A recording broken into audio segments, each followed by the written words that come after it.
don't like when narratives are created. Like, I'm not that type of person. I never be creating narratives. So when I understand fans gonna be fans, and when people get content, they could make memes, they could do whatever they want with it. But I don't like when we putting shit out for a narrative. You know what I mean? Like, that's not how I'm trying to have shit played. The whole Migos shit, despite what you think, and listen, by tomorrow everything should be clear. But that's not what y'all seen on video. That 1 minute clip. Disregard my questions. Disregard me saying what or whatever. Literally couldn't hear. Only fucking idiots really thought I was trying to play Takeoff. I'm sitting on the opposite end. It's 6 of us on set. Everybody's shouting. It's a red carpet. It's the first time I've been there, but everybody's shouting. Can't hear, no earpiece. Takeoff. First of all, I'm trained in mumble rap. I don't know if y'all know. I'm trained in mumble rap. I could understand Takeoff. Okay? All that shit y'all typing, I can understand it, right? Because I'm trained in that. But he speaks slow. You know what I mean? He ain't gonna come out of character and start shouting. He's a guy who speaks slow. And not slow, low. So his voice is low. I can't really hear him. So I ask him a question. Truth be told, he says, I didn't hear him the first 2 times. And then I hear him say, does it look like I was left off Bad and Bougie? And no lie, I had to think about it. I'm like, wait. I'm like, was that Uzi or was it Takeoff? I'm pretty sure he wasn't on the joint. But I've heard people mention that wasn't a time for that question. You might be right with that. But that's not what set these guys off. It was a whole chain of events from that day. QC was not fucking with us. Period. If you connect the dots, you would easily figure out. The Migos came there with energy already. Because QC isn't fucking with us. Okay? Is it me particularly? No. But we do a show. They're not fucking with a show like that. So when they come up there, you know what I mean? Just trying to get a little dap and all that. They ain't with it. They ain't with it. That's clear. Also, there was, you know what I mean, some situations that happened before. Hopefully everything comes to light. But that's my only thing with the editing and stuff like that. That's why I see people like, they're saying I caused this shit. I gotta resent that. That Vic Mensa shit, if you be like, yo, if Akademiks didn't bring that question back around with Vic Mensa, you got it. See, I be owning mine. Yo, I own mine. Y'all just want niggas to own theirs. I own mine. That Vic Mensa shit, if I did not bring up the Warren Chirac, or I didn't bring up the Warren Chirac, I brought up Chicago violence and sensationalizing the violence.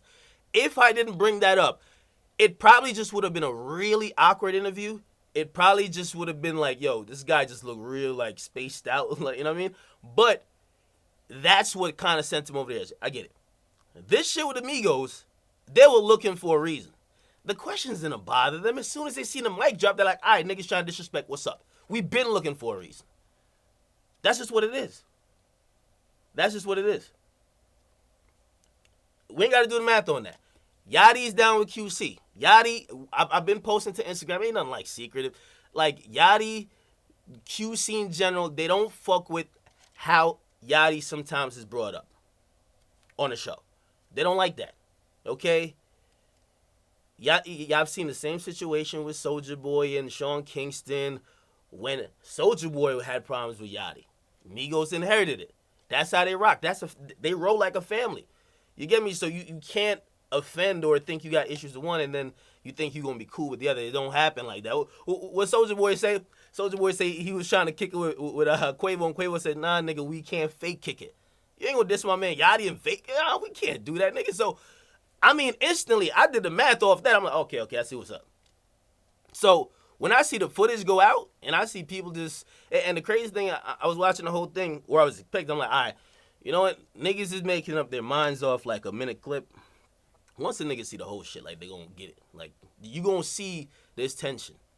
But all I could tell y'all is that there's a lot of other stuff that you did not see that contributed to that. Again, me, I'm very transparent. And this is, see, I'm in a fork in the road for everybody. I'm very transparent. Me, I get on Twitch, I tell y'all I don't be lying to y'all. Y'all know I don't be lying to y'all. I get on here, I tell y'all everything. I tell y'all from what I'm thinking, what I'm seeing. I ain't got no time for lies. I don't got no time for lies or disguising the truth. I don't have no time to hide shit from y'all. So when I see this situation, I'm like, let's see how forthcoming everybody will be in letting the people know why that happened, why it played out that way. Because now what is kind of playing on social media, y'all throwing me under the bus. Y'all throwing me under the bus like, oh, Akademiks was just plain dumb trying to play them and ask a stupid question and shit. No, nigga. No, that's not what happened. That's not what happened. And also what bleeds into this is that QC, they're a different type of rap group. We're not a rap group, but label. You feel me? Like, it quickly is off of this internet show shit. Like, when I got off the plane today, hella niggas from LA hit me. Like, niggas that y'all know I don't talk to these. Like, I'm not talking to street niggas. Street niggas is now like, yo, they're on some shit. I'm like, yo. So, my thing is, I hope everything get clear. For the record, I spoke to Yachty. For a while today. DMs, I was on the plane. I spoke to P. I spoke to a bunch of other people around and associated with them. They're not playing. That's all I can tell you. They're not playing. And it sucks for me today that I had to clarify that I had no hate for them. And this is why it pisses me off when people say, you're dick riding. I'm not dick riding the group that I've been covering on YouTube since 2012. There's a lot of shit I haven't covered. Go back on my history. If there's two people y'all could say I've covered since 2012, Chief Keef, Migos. It's not dick riding when I meet these people and I tell them it's my favorite group. I don't be dick riding a bunch of people who be coming. I don't like a lot. You could, I'm so transparent. I can't even hide the fakeness. If somebody's on I don't know too much about, I can't even do a fake smile, dog. I just sit there. I'm like my body language fucked up. I'm working on that. And it's not because like I don't fuck with certain shit. I can't like, I can't get all jolly real quick. That's not me. I just can't. I can't. I got to be honest with y'all. So when I see my favorite group, I couldn't believe, bruh. I said that's one of my favorite rap groups who sells dick round, bruh. Y'all niggas is really tweaking. Y'all niggas is really tweaking, though. Okay, somebody said, what happened with Waka? I don't know what happened with Waka, my nigga. Truth be, I think Waka was trolling. Because I've messaged Waka since then. And I mean, he messaged me back, but like, I haven't said anything about Waka. Me and Waka really have had nothing. If anything, Waka he's hit me before in terms of saying, like, support, because when he was going against Atlantic, I think he still is. Like, I always speak up against, like, those type of issues. So, there ain't no issue for me with Waka. I saw his wife, I asked his wife, but his wife might not know what's going on. But I don't think, like, I think Waka saw the Vic Mensa shit and probably saw the reaction and probably said, yo, I'm going to troll this nigga real quick. It is what it is, man. It is what it is. Okay, we could get a little bit more into the Migos shit, but I do want to just really directly address the Vic Mensa shit. Yo, the Vic Mensa shit, and I keep telling people, I made the analogy to someone that I'm cool with being judged because even though I feel like I'm a rookie, and I'm the nigga who just played middle school ball that got drafted for the league. There's hella niggas that call themselves, there's a lot of resentment for me. I don't know if y'all know. Yo, we on the How to Show point blank period. There's a lot of resentment for me. All these niggas, they're journalists and they put in work and blah, blah, blah. Nigga, you see, nigga, I don't know if they want me to be like, I feel bad for you, son. Bro, I'm sorry, man. Me and my chat niggas, we just do our thing. I don't give a fuck what you doing. Like, I don't be thinking about niggas like that. So there's a lot of resentment, right? Yo, why is he in the position he's in? Nigga, why aren't you? You feel me? Like, that's not some, you gotta have that conversation with God. I be telling people, you can't get at me. You gotta talk to God. God, why am I not in this position? Don't be taking anger out against me, but it's like a lot of resentment. And I think for y'all, the people who do truly support me, y'all realize, like, yo, I'm 3 months in, like, really 2.5, 3 months in. Never been on camera, never dealt with no type of team. All of this shit is hella new to me. I give y'all my growing pains. I admit when I'm wrong. The Vic Mensa shit, I was wrong with how I reacted to it. It looks weak. I'm not gonna lie. Like, y'all watched that clip over, and it looked weak because it kind of caught me. And I'm gonna give y'all the whole rundown with it. This is 100%. Y'all know I don't got no time for no fake. This is not no contrived shit. And I would never let something happen and get back on. I think that's the corniest thing. The Vic Mensa shit, you would never see me get back on like, yeah, man, fuck that. Nah. If you didn't do it in the moment, do not get on acting tough later. That's just not me. You get me? The Vic Mensa shit, while I do defend me covering the war in Chirac because I stand to the principles I covered it on. Even though a lot of people don't like it, and I understand, and a lot of people do like it because I got a lot of people supporting. What Vic said was incorrect about me making fun of dead people. That never happened.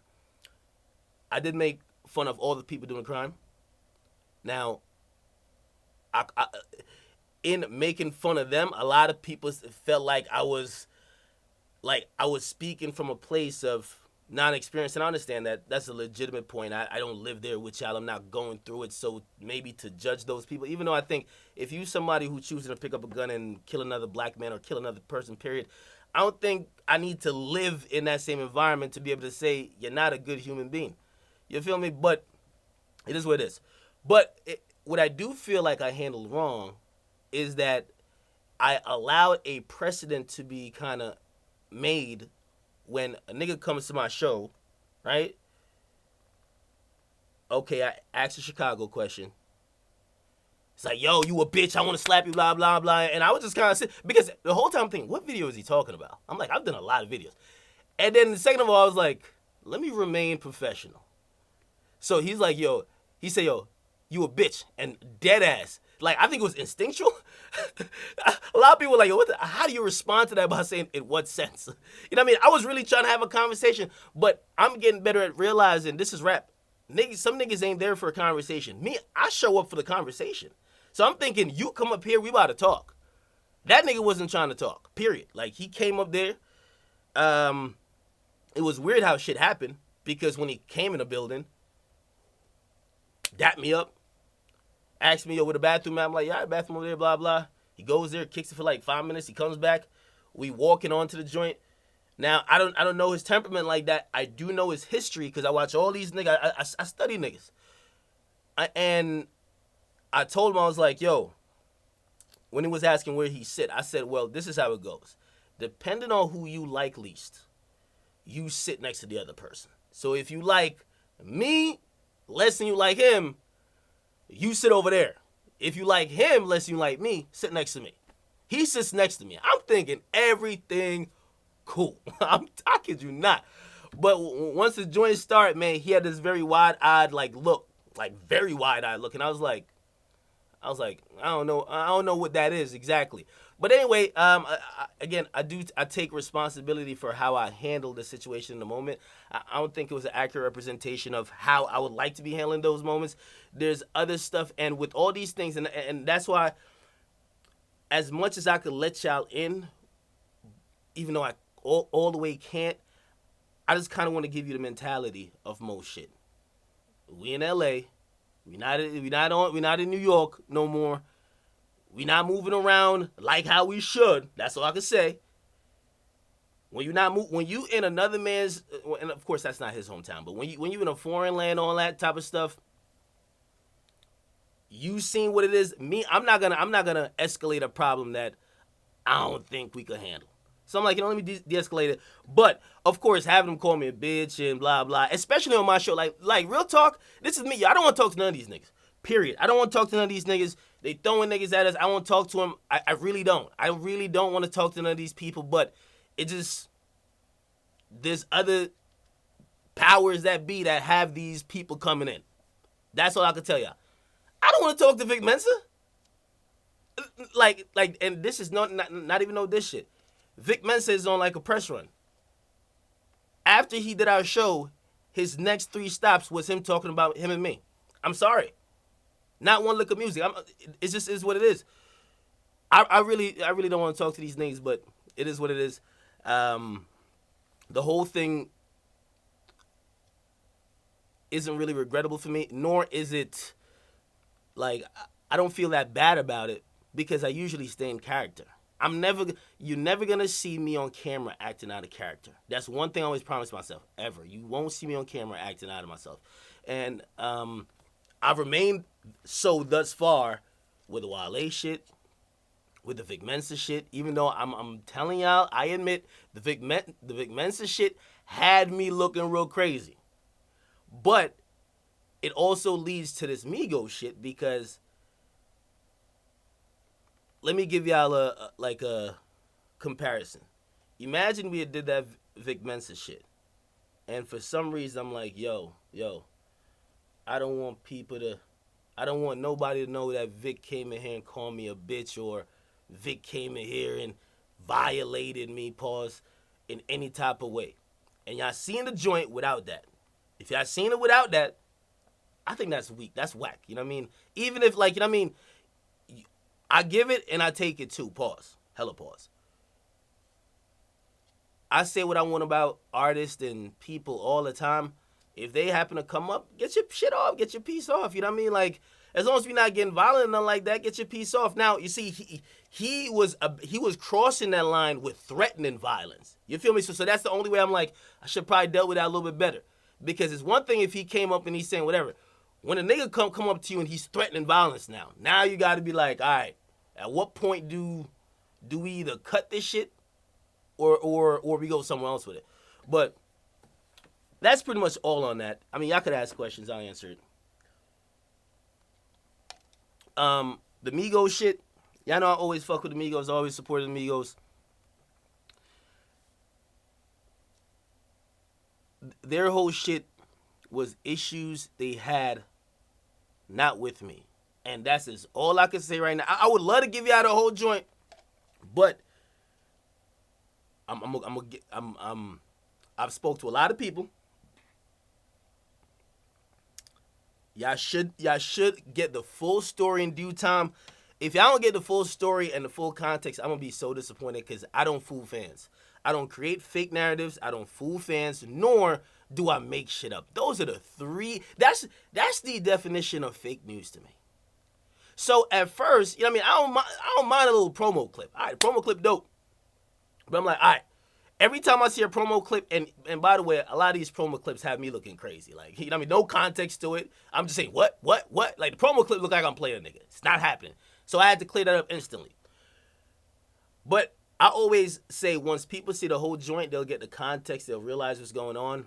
And for as many people who I see just coming back saying, yo, Akademiks, you try to play them or something like that, it made me realize what was left out. And I'm not gonna lie, I'm hoping by tomorrow all of that is resolved. Because that leaving out shit, hiding from the fans, creating or making it seem and frame it in a different way, that is not real shit. That's fake news. And I've never been associated or down with fake news. I don't gotta make up fake shit for clicks. I don't gotta do none of that. Because I always think about content. If I can't understand what happened, and if the people are understanding what happened as Akademiks asked a dumb question, if everybody's cool with that, if everybody think that's acceptable, that's fake news. Because that's not the reason why the Migos went off. If people come away from saying they stood up or they were tense or whatever because of my question, I was the only nigga talking to him. Period. I was the only nigga talking to him.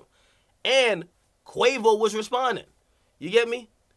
The reason why I addressed Takeoff is that Takeoff, he was very cold and disinterested. Not towards me, but when he came on, daps were offered, he ain't want it. He's clearly like, he looked away. He letting you know what it is. So I'm trying to get him in, and I admit, you see, I'm new with this. I'm not no arrogant nigga that'll sit here and be like, yo, nah, I'm gonna defend everything even if I'm wrong. I did want to have that conversation with him, but that was probably not a red carpet joint. Like, that was probably if he ever came in the studio. You get me? Now, I'm trying to fire off real quick questions like that. Again, this is all freestyling off the top. Like, niggas just walking down the carpet. You don't even know who you about to get. So I understand that, but that is not what set them off. Trust me. And my whole thing is, I've had a lot of talks today with people that promise me that this is not how they want shit to be done. They're not trying to create fake news or like a reality show and cut this out and we're doing it for the, like, hey, yo, let me tell you this, man. That whole joint looked like a whole, like some sketch comedy shit. Like, there were people hitting me like, is this real? And I'm like, why is people asking if this is real? Till I realized, I'm like, oh, it doesn't look real because y'all are hitting it with a doctor and y'all can't do that. Y'all gotta let shit just roll, man. Y'all let shit roll. Okay, anyway, I want y'all to call up. I'm gonna take some calls, man. Y'all can ask me whatever. I'm just chilling on here with y'all. I'm gonna be on Skype. If y'all got my Skype, y'all can hit me up. Again, I was offered TMZ Live and 30 other interviews, and y'all know how I rock. The only person that really get the exclusive and get the interviews, my chat niggas. I don't be dealing with these other people, man. Real talk. Hold on. I see y'all calling. Give me a second.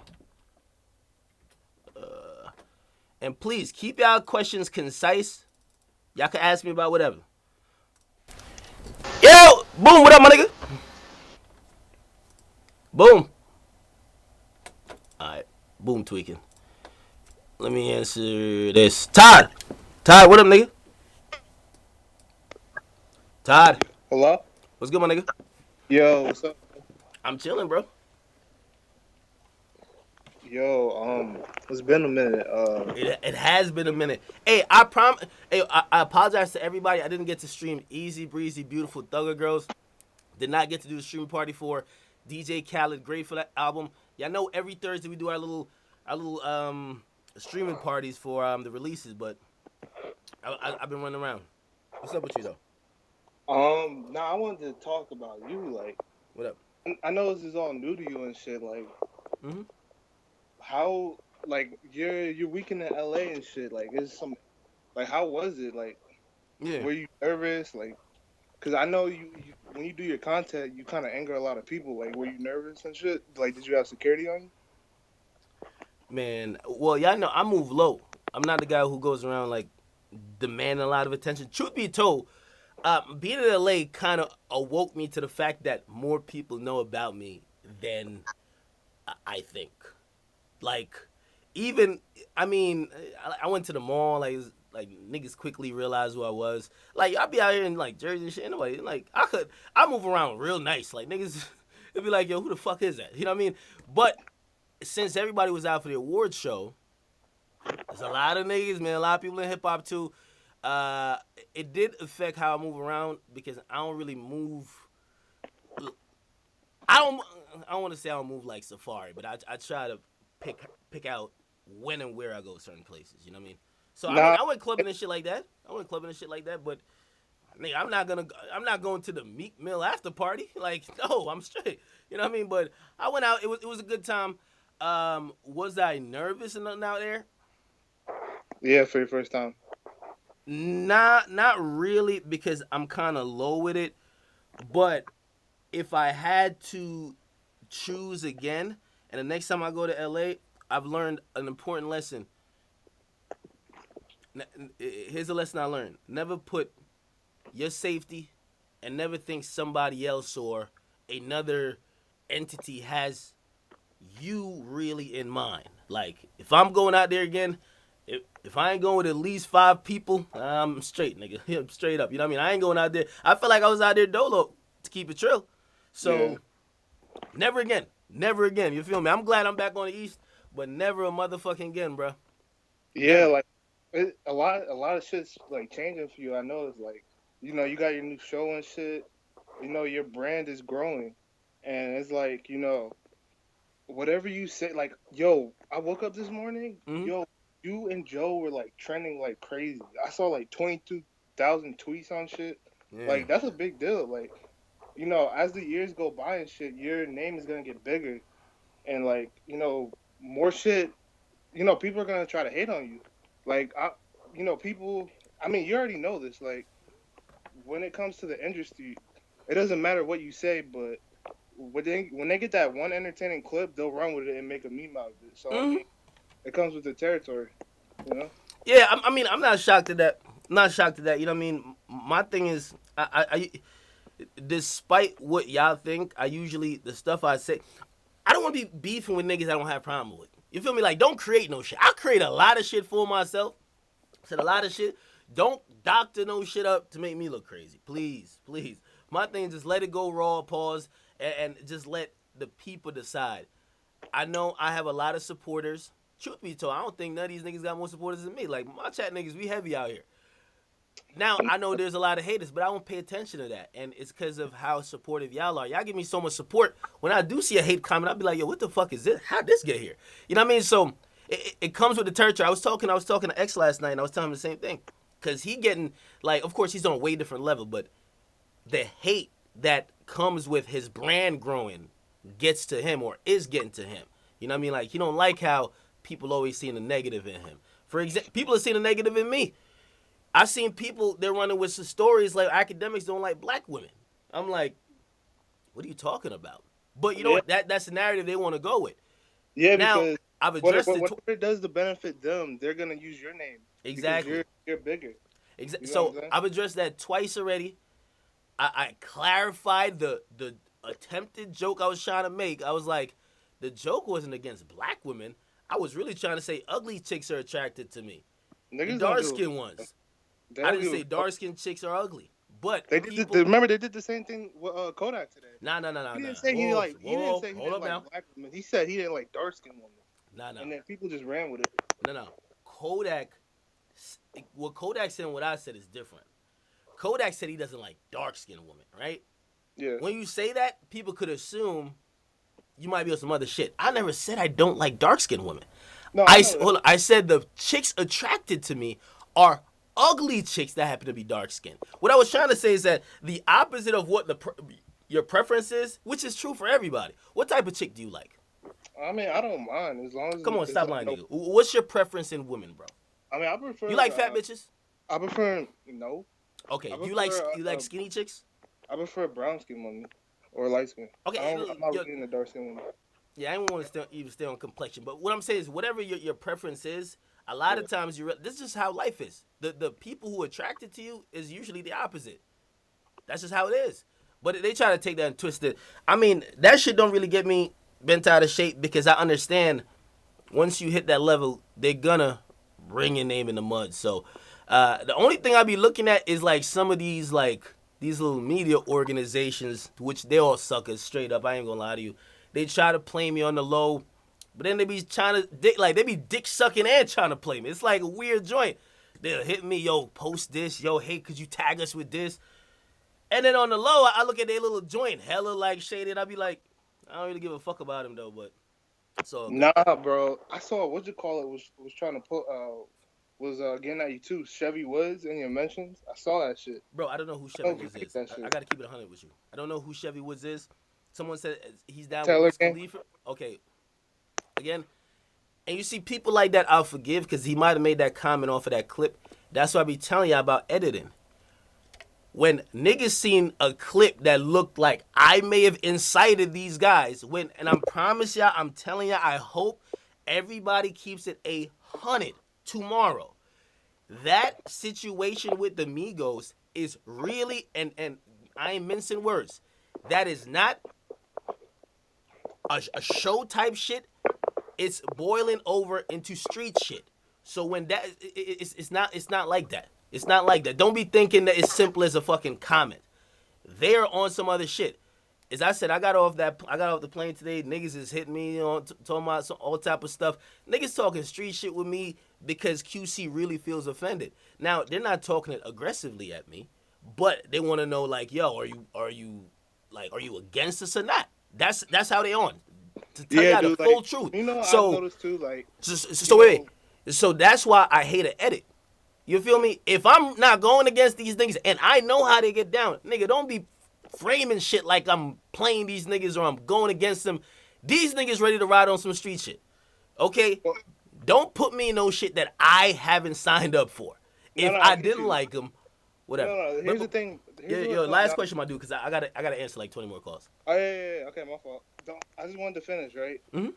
People, it's just this simple, right? When you speak on a person's brand negatively, whether you meant wrong or right, they're gonna hate regardless on you because you're speaking bad on their brand. So that's what it pretty much comes down to. They don't care about that other shit. If you're speaking bad on my name, we're gonna pull up on you or do some shit. That's what it basically comes down to. Yeah. Yeah, but you're not interested, so you don't give a fuck about that. Yeah. Put it like this, and yo, thank you for the call, bro. Yeah, But for everybody, I don't know if y'all know how most of these rappers get down. Like, first of all, what I do is really it's musical commentary, musical critique, cultural critique. Feel me? When you criticize somebody, they're not gonna like it, right? Now, it's how it's portrayed as time goes on. Now, if you continually always bring up that one person name and they feel like, yo, this nigga really don't like me, it's not just him critiquing one thing I did or want like a song, an album. This nigga kind of feel like he don't want me to exist. Not only will the artist get offended, the team gets offended. A lot of these teams, and y'all know I'm not a street nigga, but it's very clear for me to see. A lot of these dudes are street dudes that are on these rappers' squads, and they getting that legal check because of that rapper. So when they feel you trying to get their little homie out of there, they're like, no, nigga, I ain't going back to doing that illegal shit. We about to press you. That's just self-explanatory to me. You get me? That's why, truth be told, and it's never flip flopping a dick around. Like, I'm giving honest critique. Like, I ain't got no beef with niggas I don't know, so I'm not gonna continually diss one particular rapper. You might do something I like it. You might do something later on I don't like it. Then you do something else I like it. That's how it works. I don't try to get personal with people like that. I could share a conversation I had with Meek Team and them. This is around like 2 years ago, 3 years ago, and I understood what he was saying, but Meek and his squad, they move different. Like, when they going through that whole Drake thing, they're looking at people who are either hopping on side with Drake or, for them, constantly making them the butt of every joke. And that's important, because the same with QC. They feel like Yachty has, like people are trying to make Yachty the butt of every joke. Well, Meek felt like niggas are trying to make me the butt of every joke. He's on some shit like, listen, yeah, you have your comment here and there, fine. You really trying to make me like I'm a living meme? I'm the definition of a L, just like how QC feels like a lot of people are trying to make Lil Yachty be the living definition of the wackest of all whack rappers. It's the same thing. Meek's opinion or his approach to it is that now you're trying to take money out my pocket. And in the streets, when niggas trying to take money out your pocket, we not gonna let that happen. We gonna do something about it. You got to think about it from that perspective. So if you don't understand this QC shit, you're thinking, no, it's because Akademiks was doing a little John up. No, nigga. QC's feeling the way like, yo, you niggas is trying to like stop paper of it. Nah, nigga. Nope. We about to deal with this now. That's just how it is. Let me answer a call. Bryce, what up, nigga? Come on, Bryce. Kyron, what up, nigga? What's going on? Hey, I know how you get, man, and I love having conversations with you, but I'm going to give you 3 questions. Fire them off real quick. Can my first question be, is Vic Mensa a pussy? Is Vic Mensa a pussy? I mean, Yeah. Are you asking or are you telling me? Truth be told, I'm not gonna say that about him because I don't know him like that. It's just kind of weird. Now, if you ask me, do I think he's on that Chief Keef, Lil Reese, Lil Durk shit? Absolutely not. And hold on, you know what? This is a great segue. With the Warren Chirac stuff I did, Okay. it alarmed me that in the space of 24 hours after the Vic Mensa thing, every Chicago rapper, actually there's like 2 or 3, but I mean, and salute to those guys, they all turned their back on me. Which all of them disregarded the fact that for 3 years, they were getting free press. The only media that Drill had was me. Who was covering their albums? I seen G Herbo, and I'm not gonna lie, I was so disappointed at that. I seen G Herbo act like I'm the worst of the worst. And I can understand, you could have your criticisms of stuff I've done. I'm never above criticism. I always say that. But G Herbo is somebody like I've through the war in Chirac, I've uplifted his music in pinpointing that his stuff is fucking amazing. You get me? And Yeah, he's lit. then I see him on Instagram Live. He's just throwing me. I'm like, all right, I got it. But also yo, there's a. I feel like there's a prophecy here, and the way how I cover shit in the media. Every rapper I am either cool with or benefits from what I do now, and this is the prophecy, will eventually turn on me. Remember, I tell y'all that. Every rapper, even the rappers I'm cool with now, like, and by the way, salute to my nigga Ugly God. He hit me. He watching. Ugly, and if we go back to conversations I had with him, I always tell him the same thing. I'm like, yo, I hope you never change. But it becomes to a point where niggas realize they don't need you. Right? Fuck all that free press shit. I don't charge nobody for promo, nothing like that. And I'm not saying I'm doing niggas a favor like that, but when it was beneficial, nobody was on the Vic Mensa calling out shit. But now niggas is in good positions. They're like, all right, fuck this nigga, man. But it is a prophecy, man. All these niggas who I support, which it taught me a very valuable lesson. Never shine light on something that negative, because everybody they'll turn their back on you and not see it for anything you've done. So, I mean, it is what it is. But trust me, all these rappers that y'all claim I'm cool with, at some point, give it 2 years, they'll hate me. They'll be the one blasting me on Twitter. Fuck this nigga Akademiks, man. That's the prophecy, bro. Okay, but all right, next question. So don't you find it weird that they're only coming at you like that? Like, Who? I think other than Birdman, the way these rappers approach interviewers and like journalists, it's kind of not as aggressive. But I guess because you don't put yourself out there like you'll put hands on a nigga. Like, don't you find it strange that you're the only person they really try to come at violently like that? Like the way Vic approached you, I don't think he would do that to anybody else in the industry. Am I wrong for saying that? He wouldn't do that to Ebro. Okay, but this is where I draw the line, and you see, that's easy. It's easy for me to agree with you, but I also have to realize everybody else doing media, all these niggas is trained. Like, they asking corny shit. Like, I be just asking shit I be just want to know as a fan. I say my real true opinion. I say my opinion like I don't know you, or I just, I won't say the cliche shit of keeping it real, but would any of these other dudes that Vic Mensa would have interviewed with, would they have asked them or said certain things or have opinions? Most of these niggas just don't have opinions. You get me? So yeah, he wouldn't. Name the other people that might irritate another artist. I'm one of them. Charlamagne, right? People, Ebro, Charlamagne, Ebro, Taxstone's right? in jail. Okay, Fuck. Joe, right? But there's not many. So again, it's unfair for me to say, oh, he wouldn't pull up on somebody else like that, because these other guys. He's not screaming on Taxstone like that. He's not screaming on Charlamagne like that. He's not doing that to Ebro. You know what I mean? I don't know. The only one I don't think. I will say, I don't think half of these niggas would have any of the tone if Taxstone was in the position I was in. I think they would be very different because he carries himself differently. Yeah. Like, he was kind of like the street nigga, just kind of there. You know what I mean? Like, truth be told, I used to be watching him on Twitter like, damn, I think he more street than the rappers. You get me? So I don't think they would talk to him like that. But again, I can't look at another man, what reaction he might get. I try to be just true to myself, bro. Like, that's it seems like some of the shit that's going on right now is just a lineup of niggas waiting for a chance to attack you. Whether it's on, like, social media or people trying to, like, go on the show and talk down on you. Like, that Wale shit was fucking corny. Like, he tried to talk like you're not a big person, like 1 million YouTube followers isn't some shit. Like, if you know Susan at Google, you're probably doing better than he is. Fuck. Hey, truth be told, man, most of these people and most of these labels, they're lost with that.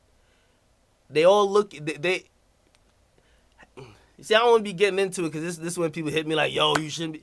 Most of these, like, all these record labels, all these little agencies or whatever the fuck, the management, nigga, they not doing no numbers, man. They can't get people to watch their shit. Like, that's just the point. So they could come up to the show and flex, but bro, you're here with me on a YouTube show. Like, you can't come up to my show and flex like, yo, who are you? Come on, dude, relax. But it is what it is. I understand what they're trying to do because people will buy into it. But I can tell y'all this: all of them want the platform because that's the platform that's making the most impact and doing a lot of numbers. So the whole Wale shit, as I've spoken about before, like he was just deflecting. He was deflecting like because he was like you and your 10 fans, and you know what? That's why they fail though. That's why those rappers fail. They isolate this whole thing. I like hearing these little rappers or whatever. They're like, yo, you and your whole gaming following and whatever. I'm like, y'all niggas be so dumb. It's the reason why Logic sells 250,000 records first week because he taps into these fan bases that you niggas is too dumb to think exist. Like, you niggas don't, because you don't understand it, you speak down on it. But again, it's the reason why you're failing. It's the reason why you're talking to me. Like, hey, listen, if a nigga from the couch that was making YouTube videos in his basement could get on the same platform and sit across from you, if you this big bad rapper and you got all the chains, the ice, you tore the fucking world, you need to wonder what you're doing wrong. Because it's clear that I may have done something right, but if you are going down in terms of talking down the audience that I'm bringing, but yet you're still trying to speak to them, it's a problem with you. But, I mean, to each his own. To each his own. As time goes on, half of these niggas will fade away because they don't understand. Khaled said something very important years ago. He said a lot of these niggas out here are dinosaurs. It's true. They're dinosaurs. When he said that shit, that's when he really tapped into his social media shit with Snapchat and really got lit in a different level where now he's a superstar. These other niggas is prehistoric, dog. I got to keep it 100 with you. So, hey, when I do have conversations with them and they're flopping, and I'm asking them why they're flopping, and they're telling me I don't qualify to tell them, I'm like, I just keep flopping. Like, I don't know what to tell you. Just keep flopping. If you were this big and this great, you would never be sitting across from me. Drake ain't never going to be sitting across from me. Period. He's doing great. If you were that great, you would not be, just wouldn't be that conversation. But, fine. I wouldn't speak down on something that go there. That's all I'm saying. All right, any last questions, my dude? Yeah, yo, how does it feel now knowing that some of these rappers, like, Complex is, I guess, advertisers than other, like, advertisers would rather fuck with you than some of the rappers? Like, doesn't that create kind of like a conflict of interest almost? What do you mean? Like, for example, I think Complex has a deal with McDonald's. They probably put money into, like, you know, the show. Nike's putting money into the show. Don't some of the rappers kind of get, like, tense because you guys are getting the bread in terms of, like, sponsorships, and then they're trying to get the sponsorships, and then they're not getting any? Like, do you think that's what's pissing them off? Nah. No. In terms of rappers being pissed, it's really off of pains. Like, listen, the show we have now, there's no other, and I don't mean to sound cocky by any means, but if y'all could tell me another show that is spurring hip-hop conversation more than that, please let me know. So when people see that type of platform happening, they, of course, want to be discussed favorably on it. Now, unfortunately, it's a platform you will have to critique, right? Because y'all know how y'all is. Like, shit, I say the Migos my favorite group is dick riding. And that's another thing. People are so preconditioned to hate. They wanted me to hate on Amigos. Yo, how corny would that be? To like a group, that'd be fucking weird. To like a group but hate on them just because you want to not. No, I'm sorry. You get me? That's just not me. But all right, man. Yo, thanks for calling, bro. Thanks, yo. Take care. Get that back. All right, man. Please stop with that get that bag talk, man. Please. Nah, just get the bread. Come on. Joe La Puma cut the check. Man, y'all in these silly phrases. All right, my dude. Later. All right, let me take a couple more calls. I ain't gonna lie. You know what's funny? I seen rappers dismissing the platform or dismissing the audience that we have. I seen these niggas on Instagram Live. I seen their album release joints. It look weak. I'm not gonna lie. Niggas was clowning Twitch. They were clowning my audience. Yet, I looked up. I don't even see that many people really checking for him like that, but to each his own. Let me get the legendary Lil Boom in here, man. I gotta hear his insight on the fuckery. Lil Boom? Who this? Is this Lil Boom? Hey, Lil Boom, call back in, yo. Yo, Hood Magic. What up, my nigga? What's poppin'? Long time no speak, man. I'm out here, man. Yeah, man, I see you, man. I noticed this a quick one. Fuck. All right. First of all, chat niggas stand up. fuck Vic Mensa, and you know what I'm saying, congrats on success. But with the whole Vic Mensa situation, even though you already spoke on it, nigga, you ain't never told nobody to do something crazy. Like the whole War in Chirac series, from me and my perspective, you was basically saying don't be these niggas. Like, even though that, I guess that shit's older now, like that Chief Keef came out, big ass impact. Everybody in my neighborhood want to carry guns, start doing nigga shit. I got like so many niggas watching your videos, basically saying like, don't do this dumb shit, and like niggas was listening. Like, it was never no, we wasn't clowning niggas. It was more of a be smart. Like, it was just a different perspective on the drill scene. Cause I'm telling you, niggas was really shooting at each other, like trying to be cool. It was retarded. You know what fucked me up about that whole thing is that I got pinned out to be the bad guy, and watch my or listen to my words carefully. They said you would describe the stuff going on in Chicago as coonery. And I'm like, yeah, if black men just chasing other black men around with guns, killing them over some dumb shit, that's coonery. They're like, yo, how dare you sell out for calling people that? I'm like, for calling killers coons? Is that is the problem? If that's the problem, you're right. You got me. You're right. Okay, the niggas doing the killing is not the problem. Me calling it coonery, that's the problem. You got it? But also, for people who don't understand, right, or who haven't watched it, even when I say, I think it doesn't play across the same way. Because even if what the whole purpose of it is, I was satirizing the appeal of these niggas who are savages. A nigga who's a savage is literally just a criminal. It's a nigga running around with a gun, killing people or flashing guns online. These are not the people that should just have the utmost sympathy. Now, the victims, the people who getting shot at, the innocent bystanders, I've spoken up for them while condemning the other people. But people look at me saying you shouldn't condemn anybody. And I'm like, if we can't condemn the criminals and we can't show kids who, if we don't know what drill music was, when Chief Keef, and I always tell people that when Chief Keef just came out, man, Love Sosa, Hate Me, Sober, War, I'm back to Dead Free, 300, all that shit, man. It had people thinking that this was the way to live. So when I had people constantly requesting me or asking me like, yo, Akademiks, man, you got to cover drill, I would be like, yo, why do y'all want me to cover not only drill, but people, like some of these guys weren't rappers, they were literally killers. A lot of them are getting sentenced today. They were glorifying killers. And it couldn't resonate, and I couldn't understand this. So I'm like, all right, I'm going to show y'all how stupid this is. I'm going to show y'all how stupid y'all hyping up this whole thing is. Yeah, I respect you as a man for that, because you ain't never like put out some crazy wild ass message. It made sense to me, but I don't get where the whole disconnect and you disrespect. You ain't never disrespected anybody there, but we can skip that. I miss when we was small. I gotta say it, man. Like, you blowing up, I wish you the most success. But you out here on, red carpets with, like, I know it's different. Like, you in the face of everybody, but I think it was better when we just was. I don't know. We was just smaller and shit was different. You ain't have to watch what you say and shit. It was just uncut and raw. Like, it's like 5,000 motherfuckers in here right now watching. No. Well, I tweeted this out and I put it on my Instagram. You know why? Because you see. And this is another reason why I ain't doing no other niggas' platform to talk about it. I ain't with the cuts.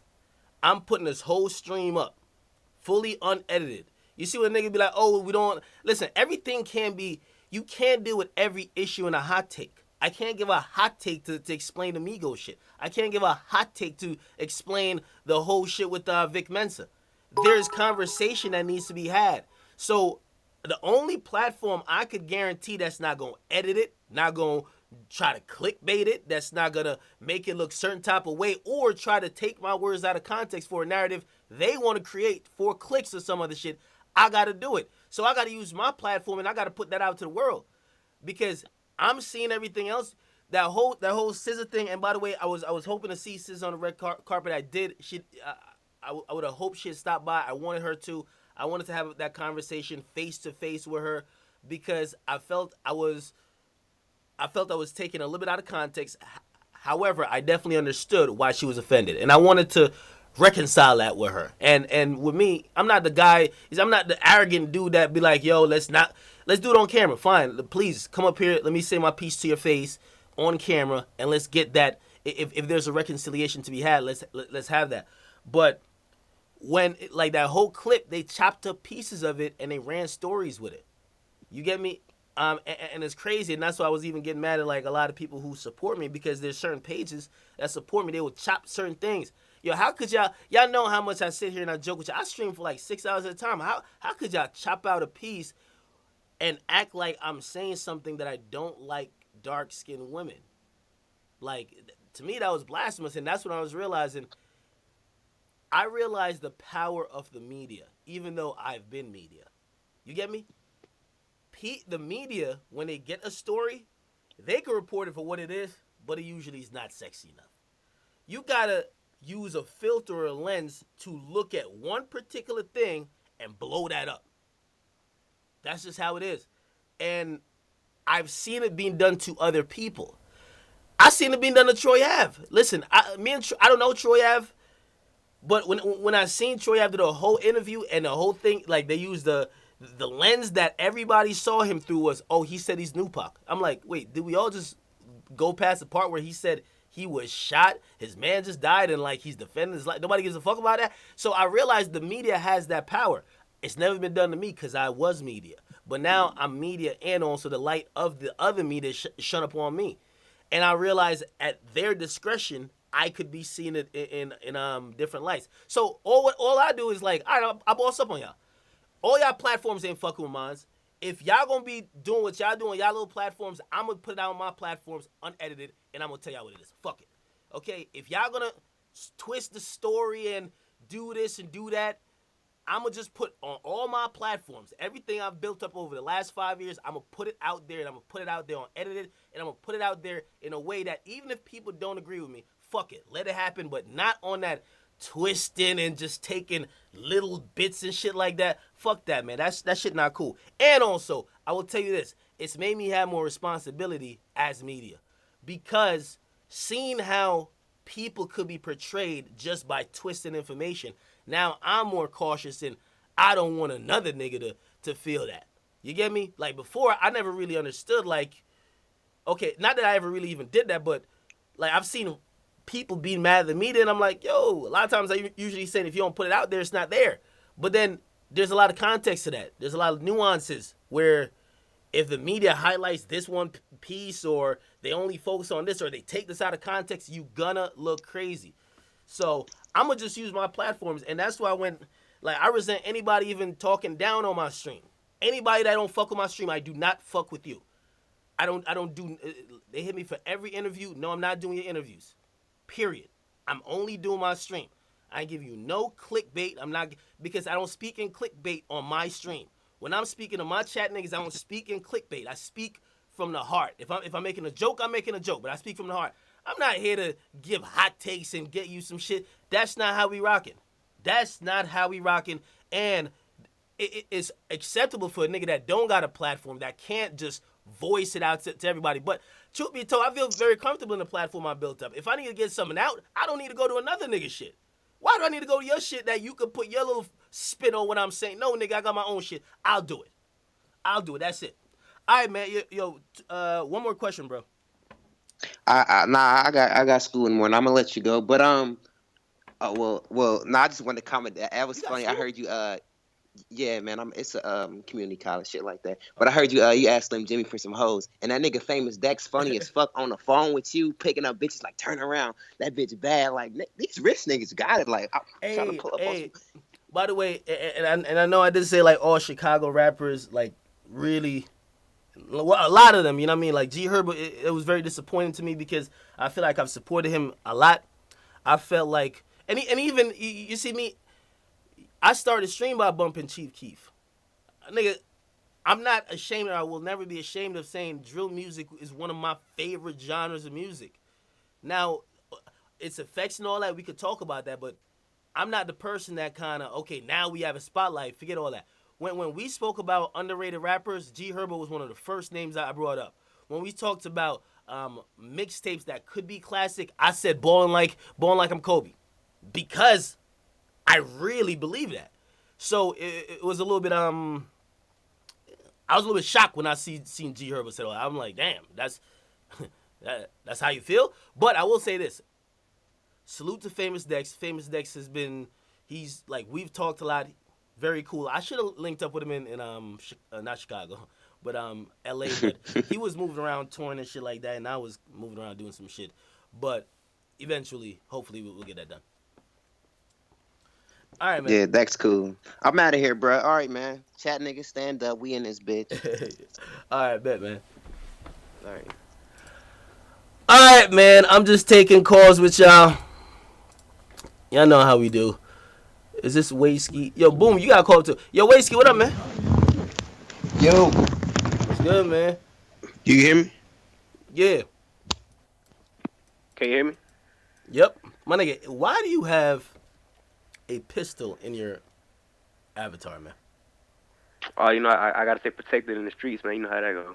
Okay, you using your Second Amendment right. All right, I get you. What's up, though, man? Yeah, oh yeah, I'm good. Hey, you listen to Thug album? I listened to Young Thug's album. I got a lot of thoughts on Young Thug's album. Flames, right? No. I'm sorry, no. The relationship. What you mean? Wait, are you a Thug stan? Just tell me off rip. Yeah, are you a Thug stan? Yeah. I ain't gonna flex. I am. Yeah. Okay. It wasn't the best album to me, but I want to know why Thug keep dropping shit that he don't go hard promoting. Because when he told me about this, I'm like, oh, he about to start saying crazy. Like, the relationship joint is dope, but I felt like he's just kind of let it just go out there. I haven't seen Thug, like, really in the press or really out there in a while. Like, I feel like Thug in jail. I feel like Thug in jail. He dropped his album when he's in jail. That's true. I never thought of it from that direction, but it like I felt like it was one of those projects where he's kind of like trying something new, kind of like on My Name Is Jeffrey. Jeffrey was flames to me. Jeffrey was flames to me. My only thing is that, yo, Thug, I think his movement is growing so much, and he's been having the same movement over the years. It still baffles me that he's only selling 30,000 though. Like, fact. I'm wondering what. It's the label. Yeah, but think about it.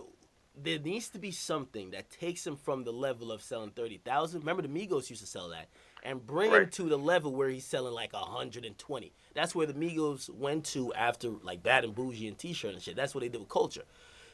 It could be the collabs. You think it's? Well, you know what? I think he don't really. Go ahead. You go ahead.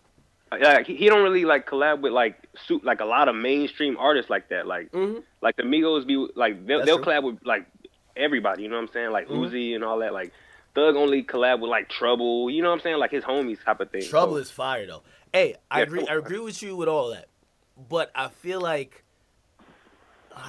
Thug should be like bigger, man. I feel like Thug should be bigger out here, man.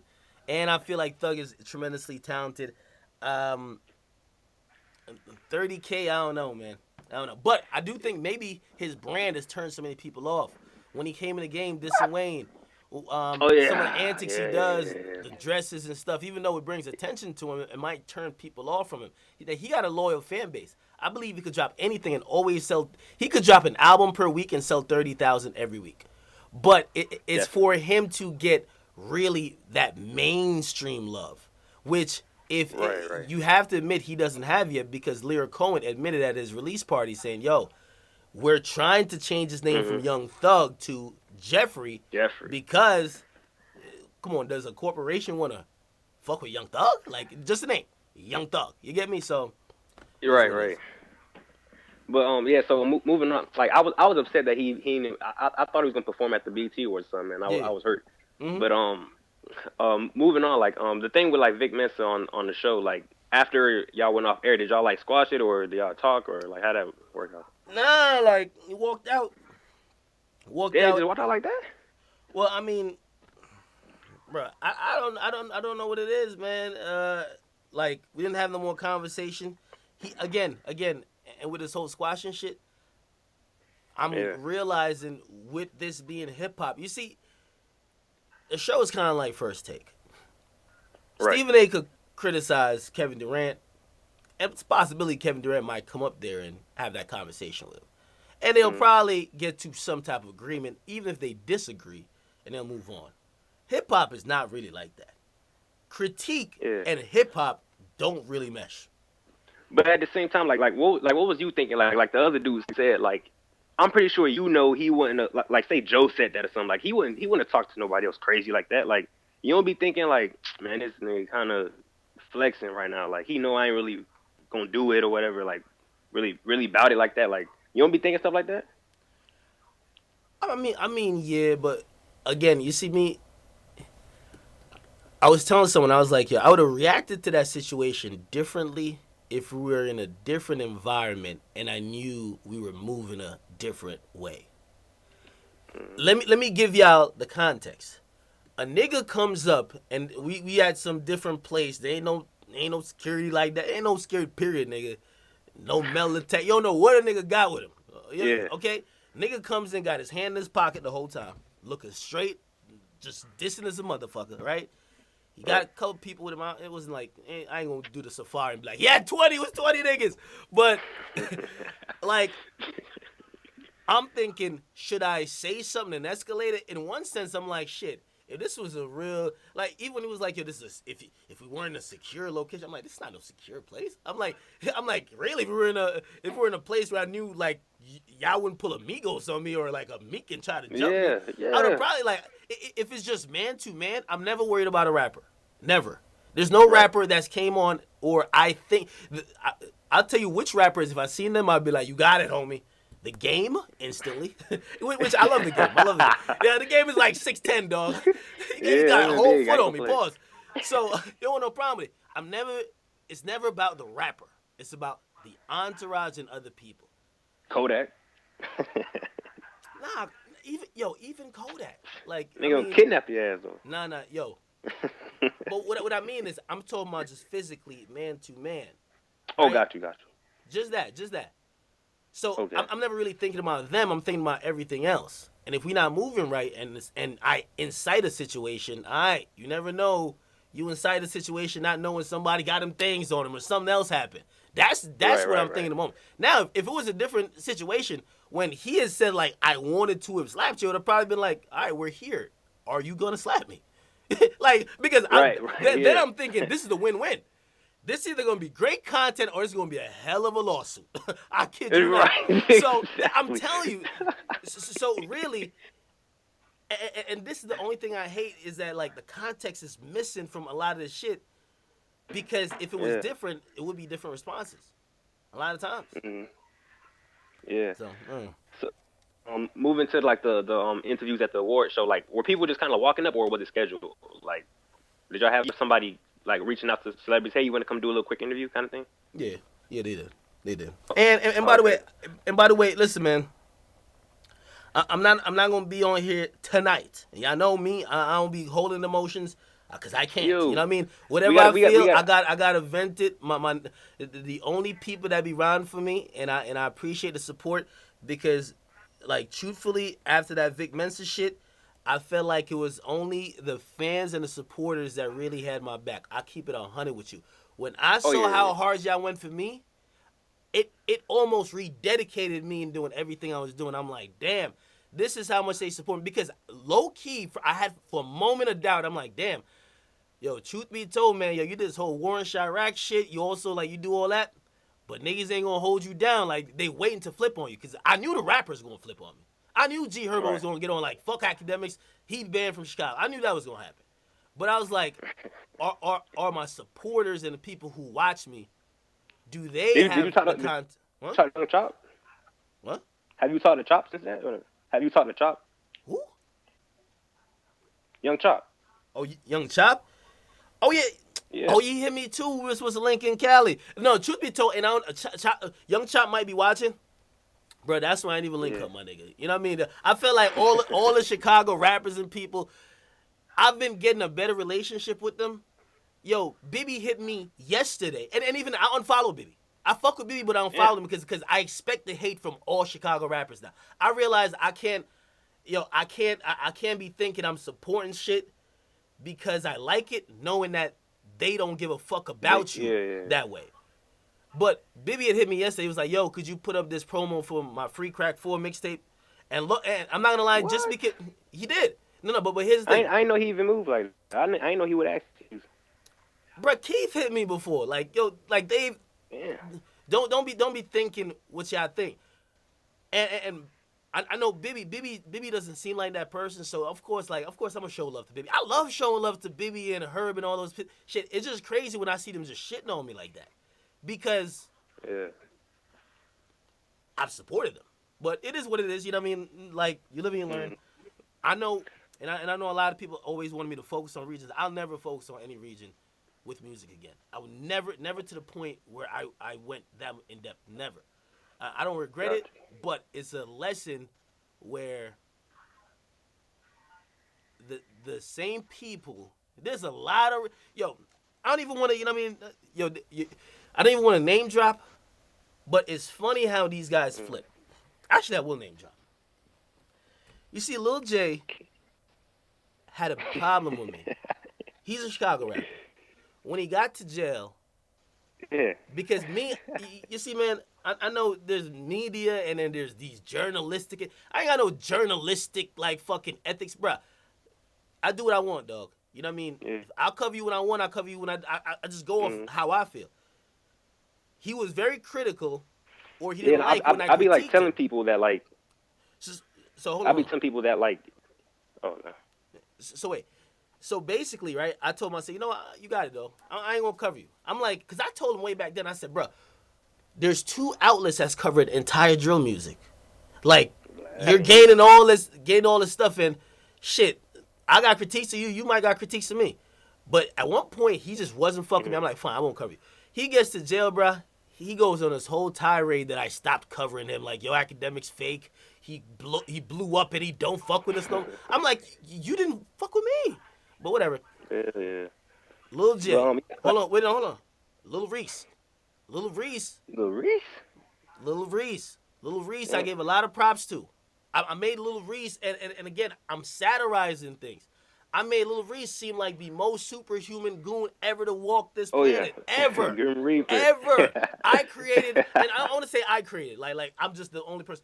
I made it seem that Lil Reese was the #1 goon ever in hip-hop. Facts. Period. He loved it. I called him the Chirac Grim Reaper. Loved it. He was going to name a mixtape after. Loved it. Till, at one point, he says, nah, I don't like it no more. It's Akademiks. I think Akademiks almost got me locked up. Oh, yeah. I don't know anything about you, bro. How can I get you locked up? So when I hear that, I'm like, you got it, bro. I'm not going to cover you straight, you know what I mean? Because you can't enjoy everything that comes with the coverage of it and then slam me the moment. That's how they rock. Yeah. Then, a couple months ago, or maybe, sometime within the last year, like, he DM'd me to post one of his joints. You get me? And you see me, I don't have any problem with that. I don't charge niggas shit. I don't do that. Like, everybody know I like Lil Reese music. You know what I mean? Like, what's that last joint he had? I really fuck with. I think it was of Super Savage 2. I forgot the name of it, but I rock with a lot of his stuff. But that's how people see the media. The media don't got no respect out here. Like, niggas use you when they could use you, and as soon as they could throw you and just kick you under the bus, same thing. I'll give you another example. 600 Breezy. Bruh. 600 Breezy, Chirac, Max Payne, blah, blah, double wheeling. Yo, most of the shit I'm saying on the Warren Sharp, that's what I'm saying, the satire. My nigga, I don't know if 600 Breezy has ever busted a grape in a food fight. I don't know. I'm satirizing shit off of an image. The same shit they rap, I'm kind of making it almost a commentary like world type of shit. Right? Yeah. Everything was cool. He said, yo, I'm about to do a Max. I called him the Chirac Max Payne. He said, bet, I'm doing the Max Payne mixtape. He hit me up. He said, want me to host it, blah, blah. Cool. I think Dirk's DJ had a problem with that. But I'm like, I get it, it's fine, whatever. Randomly, I seen him on, like, some shit. He was like, yo, man, these Akademiks, this nigga out here causing a problem. I'm like, whoa. So I dead ass. So I'm like, all right, I fall back. I fell back. He went to jail. His family hit me. Yo, don't you fuck with Breezo. Put this out. I'm like, which is it? I'm telling you, and that's why I'm saying I got this prophecy because niggas only want to use you when it's beneficial for them. Niggas never want a negative story ran against them. Yeah. Niggas don't want nothing to be not in their favor. If it's not, you either fake or some other shit. Same thing, Rico Reckless. Rico Reckless, and the Rico Reckless shit hurt my heart a little bit. I thought that was cool, like straight up. Man, Rico Reckless would send me like these are stuff I didn't even want to post because I'm kind of getting out of the Chirac type of shit. I don't want to post a million niggas on my Instagram with their guns in the camera, like pointing at the fucking knife. I don't want to do it. But he used to send me videos like the whole thing with Soulja Boy. Remember when Soulja Boy called me out? Rico Reckless sent me a video. He said, yo, I know you not about that life. I am. Post this. I'm going to handle that pussy nigga Soulja. Damn. He's sending me videos of him having wild guns and all type of shit, like, on camera, right? Now, here's the thing. Cool. But he gets jammed up or something like that, and I hear him on, like, an Instagram live saying, yo, Akademiks posted some shit that almost got me locked up. And I'm like, nigga, you realize you're sending me this. Like, I stopped with Rico Reckless. Right, exactly. Rico Reckless sent me these things. I have DMs. Sent me. I didn't, for the first, like, I don't even think I've responded to it once. I read his shit because I don't want to have too much conversations with these niggas. These niggas say, I don't. But he sent me all this shit. Yeah. So it just shows how people flip. How you gonna send me the stuff, beg me to post it, I post it, some shit happens, you say, oh, Akademiks, why did you do it? Oh, he posted the video with all the guns and all that. He sent it to me. He posted it. And also, it wasn't the video that I posted, or it wasn't my platform that got him in trouble. But it just showed how he flipped based on how he could use me. When he was trying to get attention, more followers and all that, thinking I'm gonna beef with this person, I was beefing with this person. Yo, Akademiks, post this. Post this. Post this. Post this. Post this. I got you, though. I got you. I got you. I got you. I got you. The moment it don't fit, it is no longer cool. Man, fuck that nigga, man. That nigga done it. That's why I learned my lesson, man. I don't even really want y'all niggas to DM me, bro. But yeah, it is what it is. Go ahead. What else were you saying? But yeah, so like the awards, like, cause in the video, like I noticed Joe. I don't know if Joe was maybe being himself like he always is, or like, cause like towards the end, like I guess he threw like a little fade. He dropped the mic and shit and just like walked off. Like, what was that about? Like was there tension during when I was talking to them or what? Hey, as I said, I could only give y'all my perspective of things. Tomorrow, I think we should get a full perspective of everything going on. You think he gonna talk about it on the show? No, it's 100% being discussed. My only thing is if we will be 100. Right. If we don't keep it 100, we just continue to do the spin cycle. I get it, fine, whatever. From my perspective, everything was based on the energy being given. Now, I think him walking off was kind of towards me. George, right? What? Oh yeah, with the wrap it up thing, I guess. Nah, with me saying it's one of my favorite rap groups. Oh, okay. Oh, hold on a second. Hold on.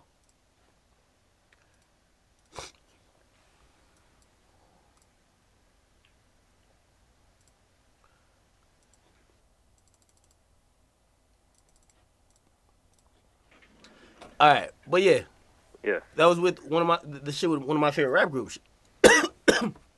Shit, right? Right. But the energy before that basically told you that was gonna happen. But like yo, they don't be tense. It was tense. It was tense. As I said, there's a point somebody interrupts the joint, like interrupts and be like, yo, remember the conversation we had? That's what I'm saying. It's stuff.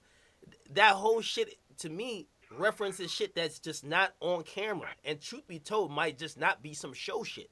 You feel me? That's why. That's the only thing I'm telling y'all is that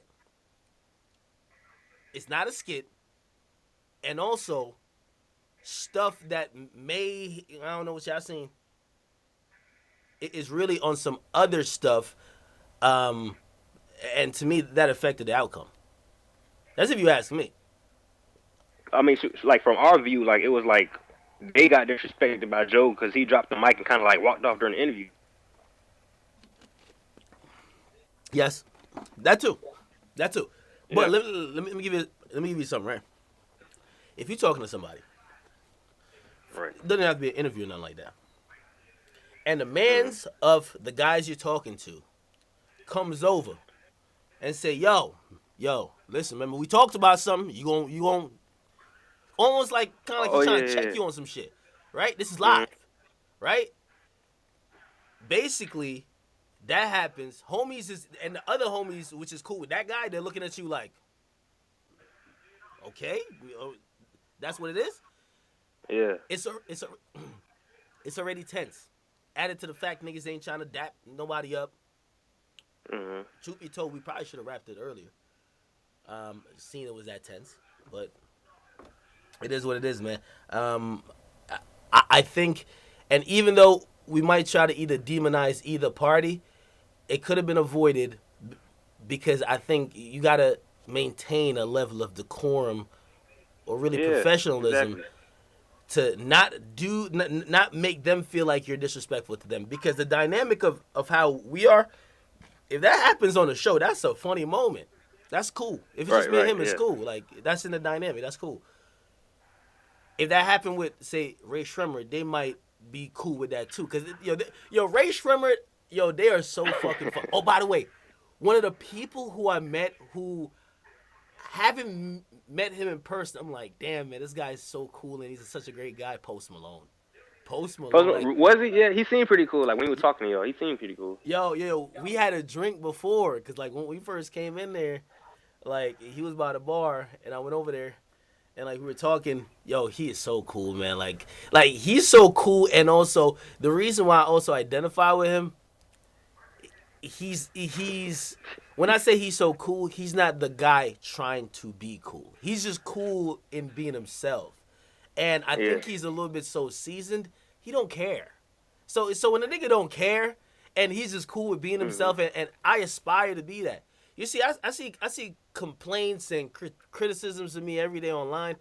One thing you better say about Akademiks, you could call me corny, awkward, fat, everything else, but you will never be able to say Akademiks is putting on a show or trying to act like something. No, I'm being me. Yeah. If you think I'm awkward, shit, and I did tell y'all I've been a little bit awkward on camera because I've never been on camera before. I think I'm getting very much used to it. But the way you see me is just how I am. And I can't make no apologies for it. I'm not going to come out here and put on an act because I never had to put on an act to gain any type of following. On YouTube, I'm really just me. That's when I say shit and I'm like, yo, coonery going on or bullshit going on, I'm hanging by the door or shit, the pussy nigga associate. I'm giving y'all me. That's me. Like, I'm not making shit up. I'm not trying to be cool. You feel me? Like, so I'm not going to get on somewhere else and think about these other people like, oh, shit, I got to. The only thing I would say is that, I ain't going to lie, I'm going to get like a stylist, bro, to get me right. Because I ain't going to lie, I was looking at a lot of these niggas on the red carpet, man. I was like, damn, man. I'm like, you niggas don't look like y'all shop at the mall. Like, y'all niggas look like y'all get y'all shit from some other place. I think I be just going to the mall and shopping. That's where I'm fucking up. So that's about it, man. But I was right. But yeah. So one other person, like X, you saw that little rant he went on, right? Yeah. I talked to him last night about it.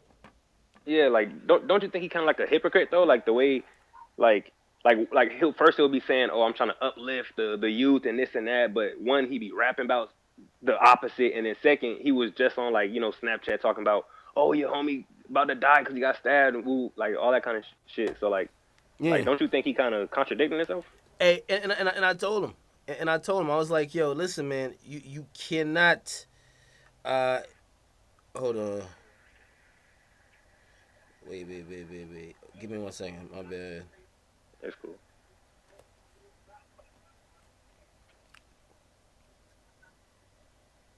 Give me 1 second. I'm sorry.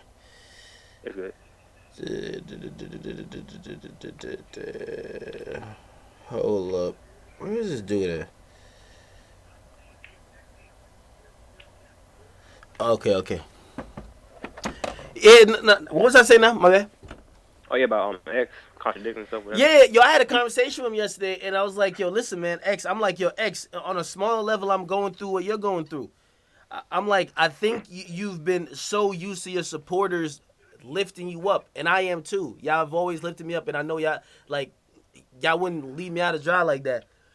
But when I see other people taking me or placing me in like they put me in certain lights, I'm like, damn, whatever. But it, as I was telling him, it comes with a price. You can't get to that other level without that price. There's gonna be people that's only gonna focus on you beefing. There's gonna be people. You see, I post on Twitter when he has these like inspirational moments after his show. He feels like there's not a 360 view. He feels everybody paints him out to be violent, and everybody paints him out to be the guy that wants to beef, and the people just paint him out to be just a bad person. And I think he was owning that villain shit for a while, but it becomes a point where he's like, yo, that's not even me. Like I don't have that heart to really just wear all these things that y'all are trying to picture me. What I was telling him, and I'm taking his advice myself, is that you have to learn to use the media, not let the media use you. Like, you have to be conscious of what you put out there and conscious of how shit will play. Because it's not the media's job to make you look good.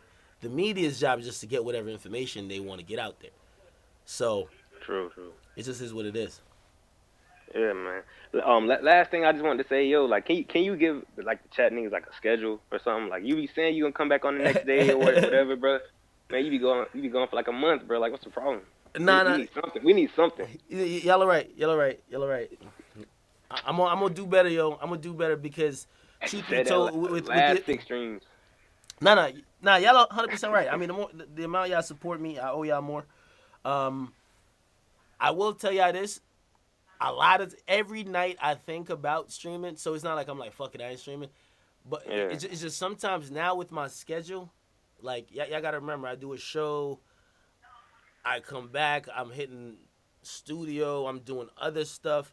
And then now, because I'm becoming more busier, there's these other random stuff that pops up. Like, hey, you gotta be at here, blah, blah, blah. That, truth, I've never, like, kind of felt tired before, but, like, sometimes I feel beat, man. I'm like, damn, I need 4 hours. I never used to sleep. Y'all know I never used to sleep, but now it's like I need 4 hours of sleep, at least. You get me? Yeah, so, I feel you on it. But y'all are right, though, and I do want to stream more. Also, I hate to blame Dre, man. I be telling Dre, yo, Dre, we got to get one. If we get one tonight, give me the time when we show up.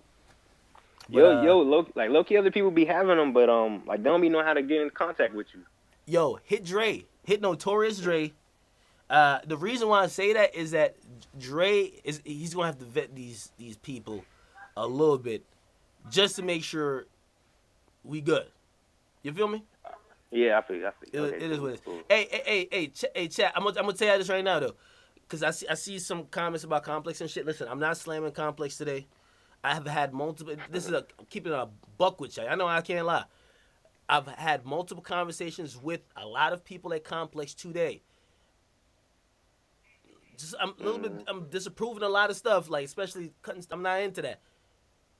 Yo, how did they come at you like after like incidents like SZA and Vic Mensa? All right, hold up though. What has been communicated with me is that is not consistent with how the company wants to rock. They're not trying to do that. You get me? So because of that, I'm laying off them right now. I want to give them the opportunity to see how we deal with this.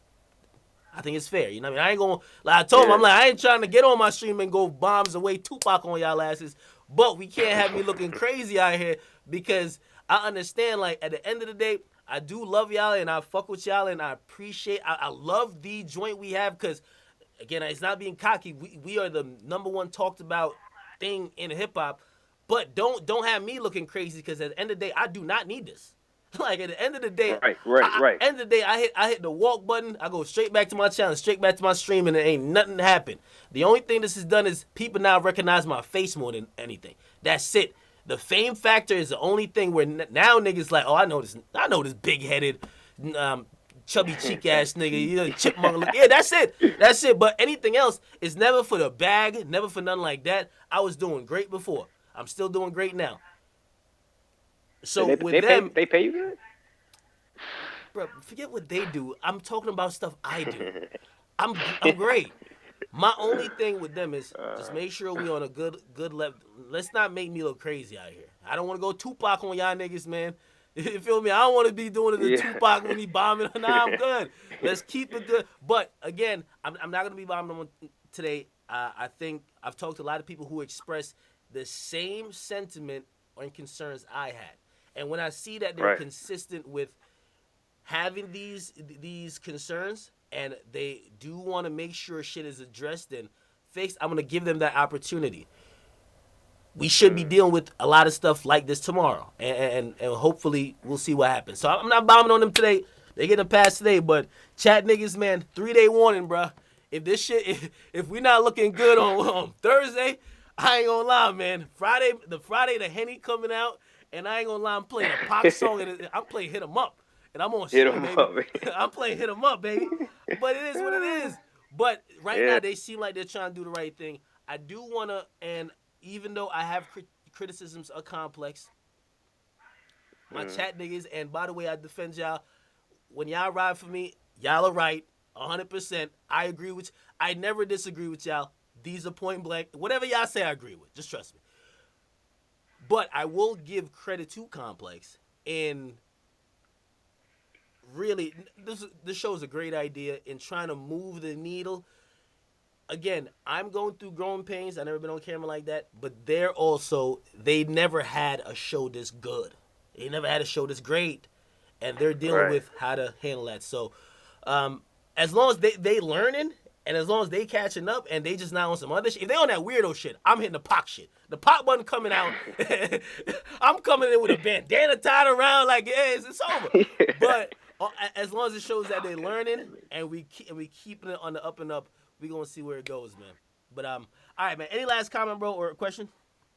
Oh yeah, that was it. Hey, if you can, ask Joe about that. Back to you, Nadeska shirt, man. I'm trying to cop that ASAP. You know. Okay. You know how that goes. All right, bet, man. Tell him, Wasty the God trying to cop. I'm gonna do. All right, bro. Yeah, chat. We should get our. I do want to get merch for y'all too. I wish I could put. Hey, I feel like I called Dre's name for everything. but by the way, and salute to Dre. Dre does help me with a lot of stuff, so I do want to salute to him. But I wish I could put one of y'all, somebody who I trust in charge of merch and all that shit. Y'all niggas just create some shit, and then we just put it out for the chat niggas. Anyway, yo, Clap Warrior, what's up, my dude? Yo, what's good, yo? Damn, yo. Man, you sound moist as hell, bro. I'm chilling, yo. I've been like peeping all the commotion on Twitter today. You know what I'm saying? Yeah. Yo, so this is what I'm gonna say, like how I first saw it before the context. So you niggas. Wait, hold on. Wait, stop it. I'm glad you said that. So I want to hear this. You said how you saw it before the context, how you see that. Please go ahead. So before the context, like niggas was trying to say that you was trying to play Takeoff. Well, first off, when Quavo drops the mic, he says something and you can barely hear then. So how could niggas expect you to hear in the moment when there's hella niggas going around? So that's the first thing. Yeah, that's why I'm leaning in. I'm leaning in trying to hear it. Yeah, like it's dumb obvious. The second thing is, I felt like you, I remember you said this earlier. These niggas be on social media, so like, it's not like this is the first time Takeoff seeing the joke. It seemed like you were setting them up to respond directly to that joke. Yeah, like, yo, especially, this is what I was thinking in asking. Again, maybe it wasn't, because I don't have, you see, not no journalists like that, you know what I mean? Just to let everybody know, the questions that everybody loves on these carpets, this is what you're supposed to ask them. They come up, be like, hey, what are you wearing? Okay, yeah. Oh, that's great. Oh, yeah. Shit, look at this. Oh, you're accessorizing. Hey, what are you excited to see this year? So-and-so is nominated, blah, blah, blah. Oh, hey, there's a Prodigy and a New Edition tribute, and oh, this, like, that's the conversation you're going to have. My thing is... You're not with that, man. Yeah, my thing is, shit, y'all could send, like, a cute chick to do that. Like, yeah, bring Akademiks over here for that. I'm like, I'm trying to get an answer. So what I was trying to ask is, yo, Bad and Bougie's nominated for best hip hop collab, right? I'm like, I was trying to just say like Takeoff, you left off it, but like seeing the success of the song, like how do you deal with that, especially given that the next hit song I had, which is T-Shirt, you're featured on, like you're heavily featured on it. That's what I'm saying. Like you were trying to flip it into like these niggas is trying to like say, yo, Quavo going solo, Offset going solo, when your next very song was another top 20 hit that the whole group is on, and it shows how the group is gonna stay together. Exactly, but I won't lie. That's what I thought was the first go round. But I ain't gonna lie, it was poor execution. I couldn't hear them. And when you that's can't what them, really fucked it up. Yeah, the poor execution and not being able to hear. And again, it's loud on them carpets, man. It's loud on them carpets, bro. I can't even lie to you. But right. with the context, Yep. like some nigga on the video, he like explained the whole thing, kind of like that guy in the striped polo shirt or whatever. He was like talking to niggas in the background, like in one of the scenes, so you could see that kind of shit was happening in the back before that moment. So like I'm inclined to agree with what you're saying. Like obviously y'all gonna address it tomorrow, but I'm inclined to agree with like the whole energy from the very beginning was just off. So it wasn't like anything you said directly that like set them off. Hey, that little homie, I forgot his name. Actually, I do know his name. I don't even know if I want to say his name. Nah, I know all these niggas' names, yo. There's one dude, and it was funny because, yo, niggas on social media. Listen, I get it that niggas don't like me, but come on, man. Y'all got to stop, bro. Bro, nah, they mad that you get paid to do what they do free online. You're right. But even fuck that, right? Vic Mensa sits up there, yo, man, I could have done this, blah, blah. Man, Joe is gassing the fuck out of it. Like, yo, like, I mean, shit, he might just barely stop short and say, slap that nigga. You feel me? When I seen there's a situation, and let me tell you why I ran over there, or I went in between them. Because I don't know if you know, Joe was standing there. I was standing right in front of the Migos coming, and then another guy was to my right. He's the guy, and I know this. He's the guy that money, nigga. We don't need no name, but he's the guy that is gonna pop off. You feel me? Like he's the guy that as soon as whoever like in the group says, fuck that nigga up, it's going down. You get me? Yo, niggas really had the narrative also on some shit like, yo, I was pushing the chicken away. I was trying to. I'm like, why would I be going towards where they're going? I'm trying to get her out of the way that I could get there. So. Yeah, nah. It was just niggas that didn't like you to begin with, doing all this like psychoanalysis. And also, you see, I don't be on. You see, I never be on. If y'all notice how I tweet, I don't be on Twitter back and forth and with niggas trying to change. See, you gotta call out one of these niggas one time to let every one of them know, like this is not how it's happening. You know why? You know why I don't do it? Because all of these niggas are bottom feeders. All of these niggas, they're jealous. These are most of them. Yo, I see most of these niggas. They talk about me all day. I've never had a conversation about them. And then they tweet out the link to their podcast. Yeah, they talk about me. I've never had a conversation about. I don't even have no negative opinions on them. Some of these niggas hate me to the bone. I never had an opinion conversation with you. Nothing. You feel me? But I understand. There's a whole. And I told people. And I told y'all this before we really got on this platform. I said, yo. You see how much y'all fuck with me and love me? They are shocked by that. They are constantly asking, how does Akademiks got supporters? Now, the funny thing is, we're over here asking how we got haters. So it's a difference in just how people perceive me and or people are down with the movement. But I've seen them niggas from years ago. It's just now we're all meshed because they can't do nothing but talk about the shit that we on. They can't avoid it. So now, if they didn't like me before, but they could talk about me maybe once a month. Now it's on your shit every day. You gotta speak about me. So I understand the hate gonna come with all that, but the spinning of the narrative shit, I'm not gonna be on Twitter going back and forth with niggas. Nah, that's not me. That's not me. I'm not gonna fuel you for back, nigga. I'm not getting no Twitter beef with you, nigga. Like your opinion don't matter to me that much. Like, yo, most of these niggas you see shouting off opinions on your opinion don't matter to me at all. You feel me? That's why what I be telling them, I'm going to respond to the people who support me or who have been here. Niggas with some context. You niggas been hating from day one. I don't give a fuck about what y'all niggas saying. So I be seeing them. And I be seeing them. They be going so hard too.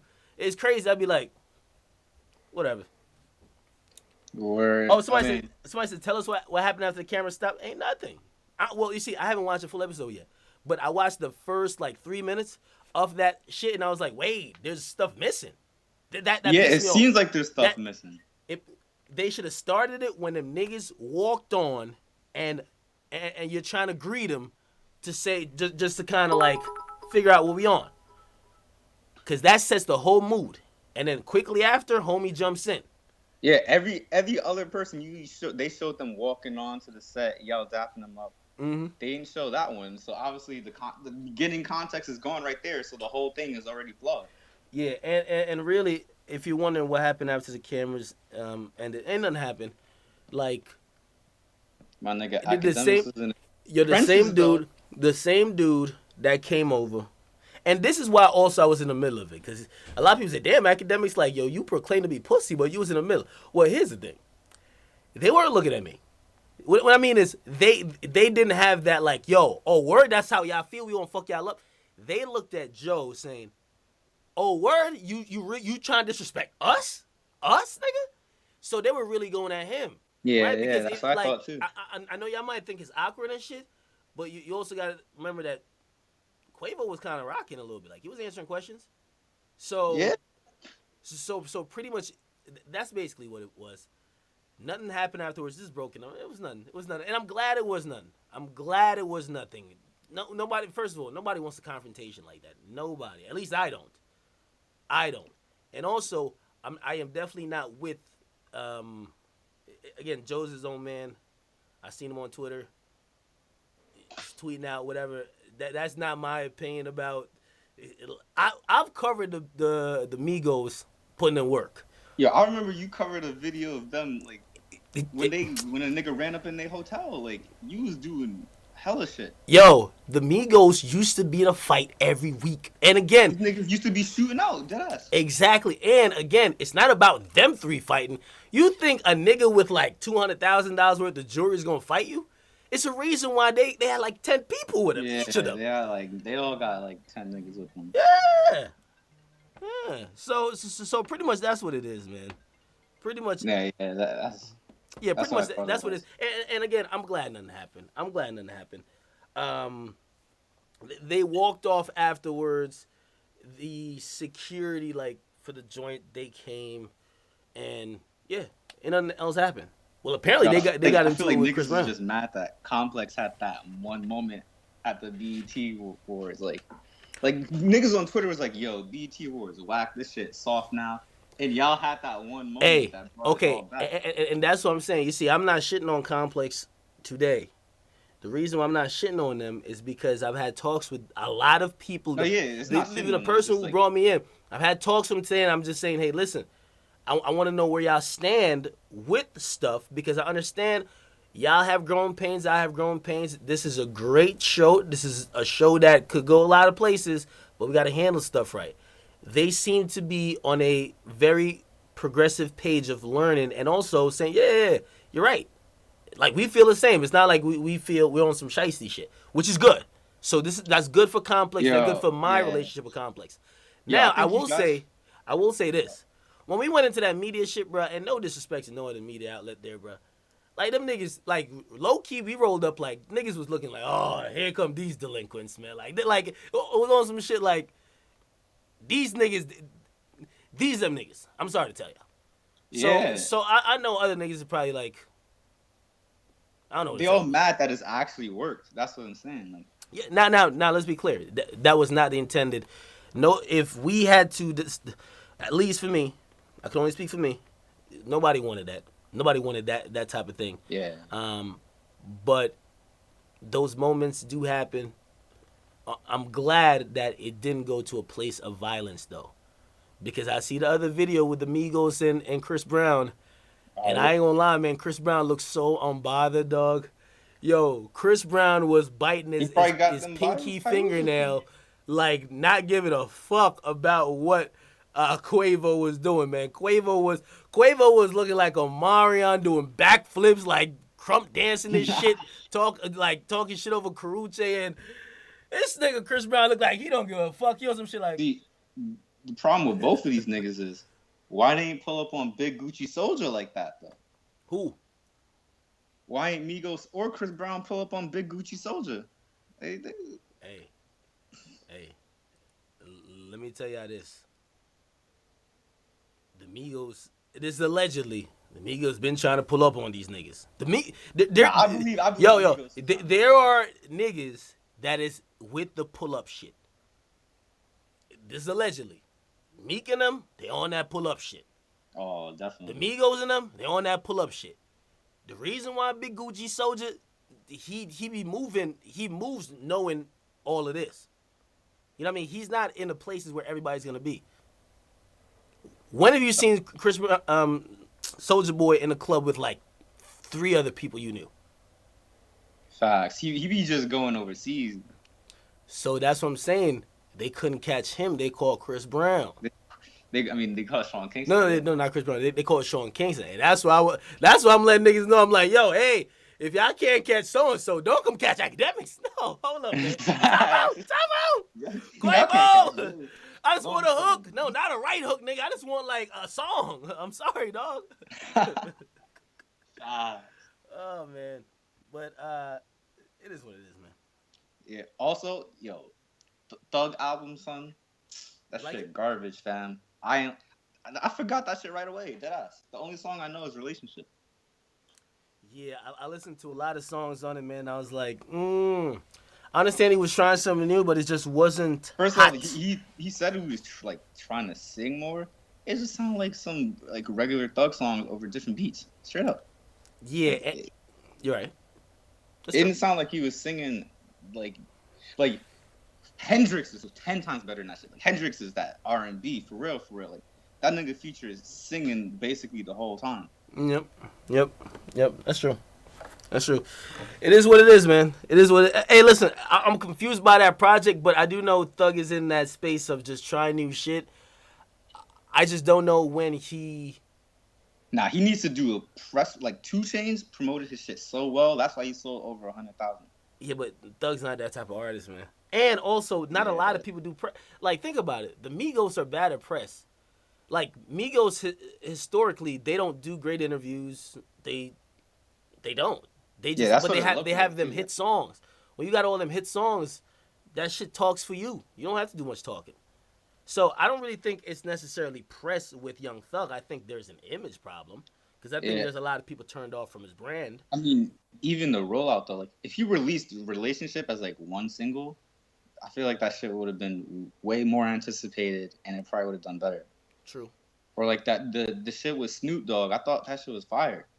But like he didn't even release any singles up. He doesn't do it with almost any of his projects really. It's kind of weird. Yeah, you're right. All right, man.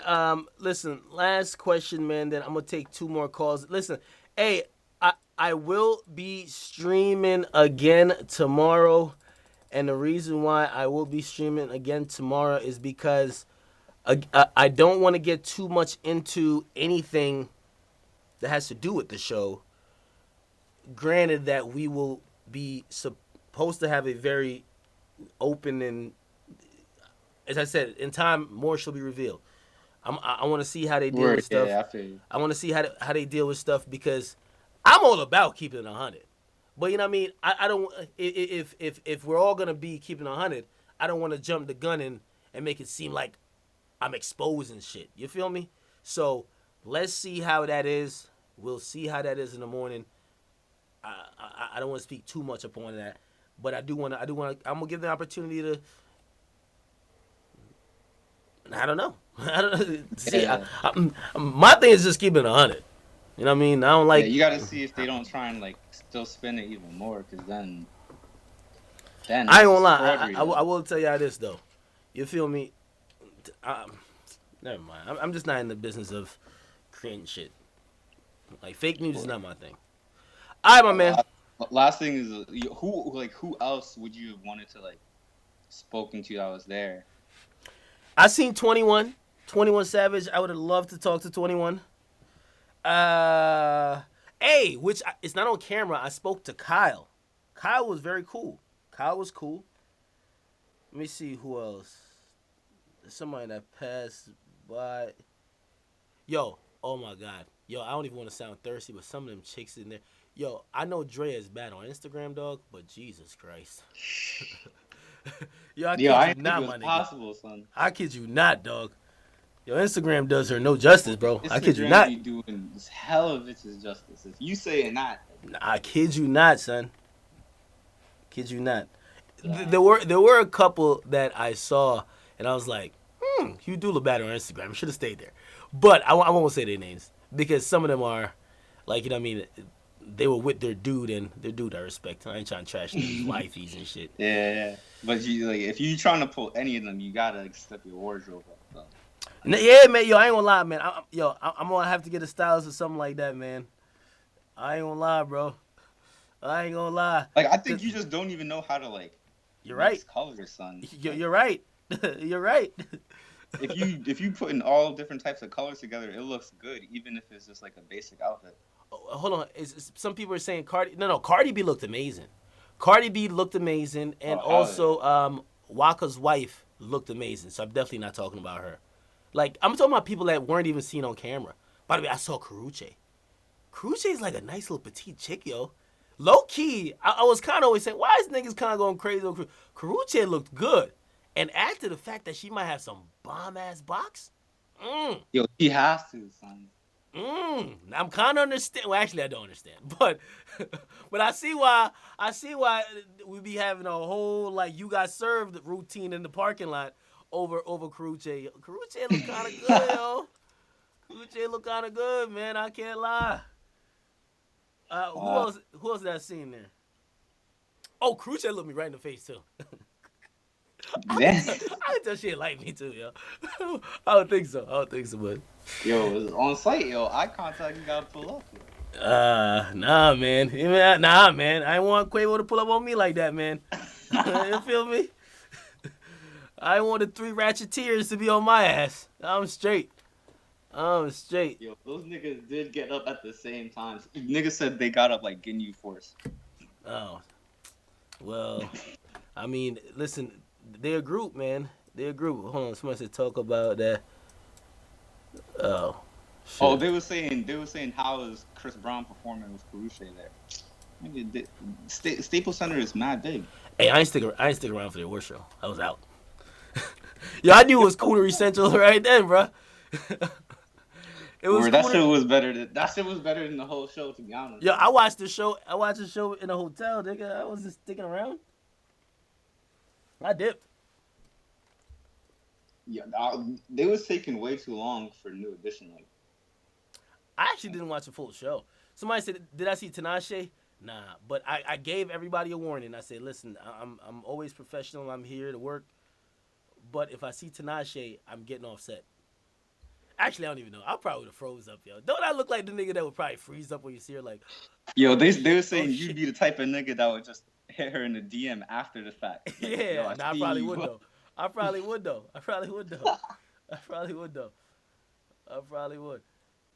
Somebody said Uzi should have performed. Yo, we talked to Drama. I was trying to get more insight on why Love Is Rage didn't come out, or Love Is Rage 2. He didn't say much.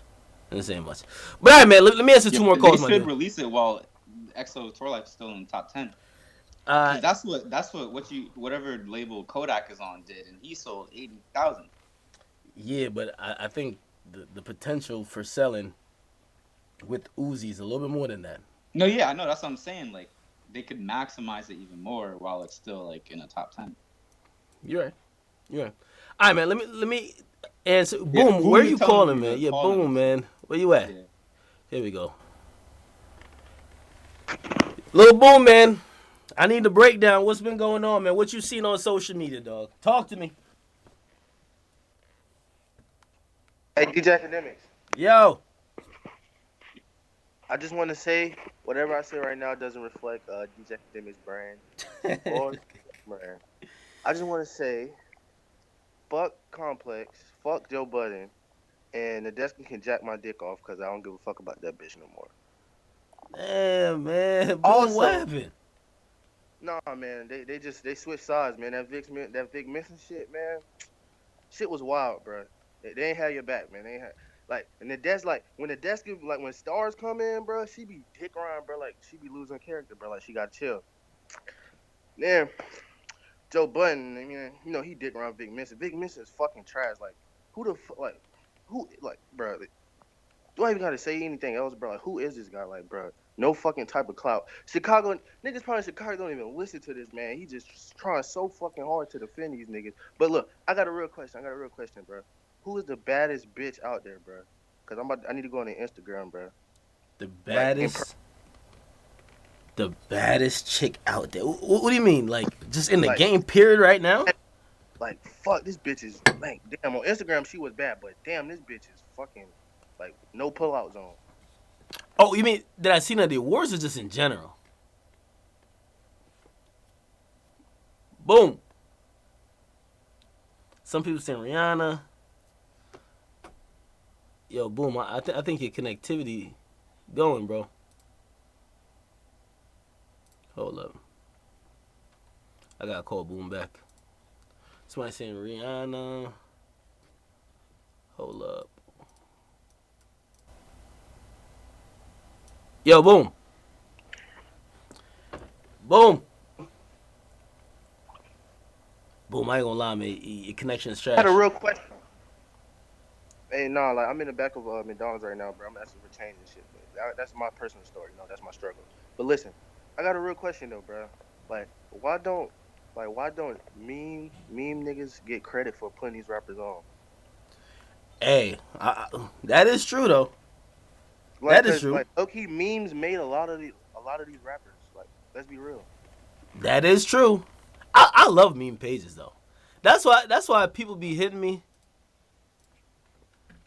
Like Savage Rum and shit. Yo. Well, that's why when people be hitting me about like, yo, there's a meme of you or whatever. Like, a lot of times I don't get mad. You know what I mean? As long as it's not no like crazy hateful shit. Yo, I like jokes. Like, that should be funny to me. So, yo, meme pages are dope.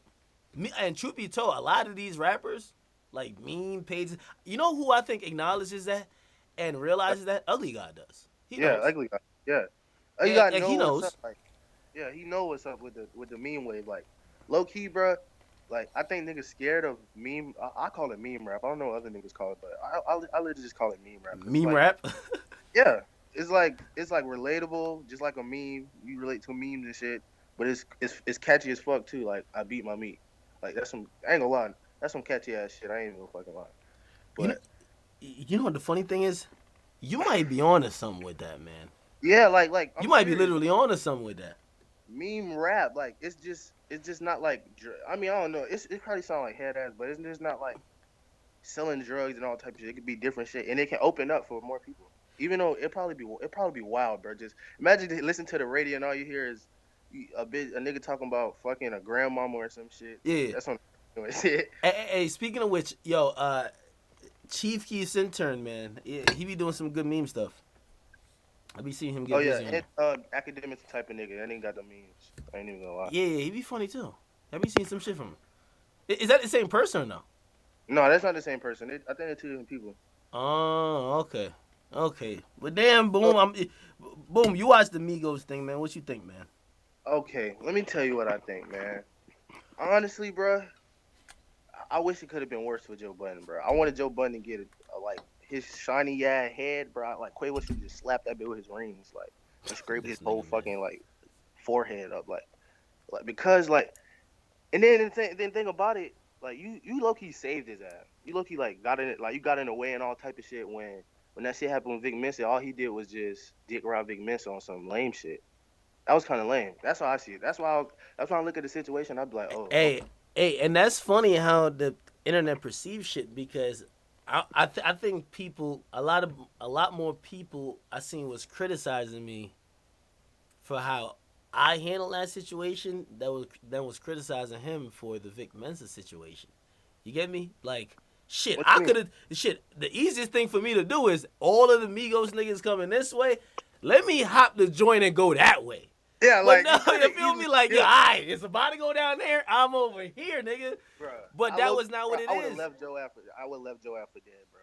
I would have left his ass on some Fallout 4 shit. Well, here's the thing too. That's not the type of person I am. Well, you know what I mean? I know that. Well, actually, let me stop it. there's two situations here. And I told him this is a fact. Like, y'all niggas know me. I said, yo, the reason why I was trying to step in, it was clear that the only person they were fucking with a little bit on set was me.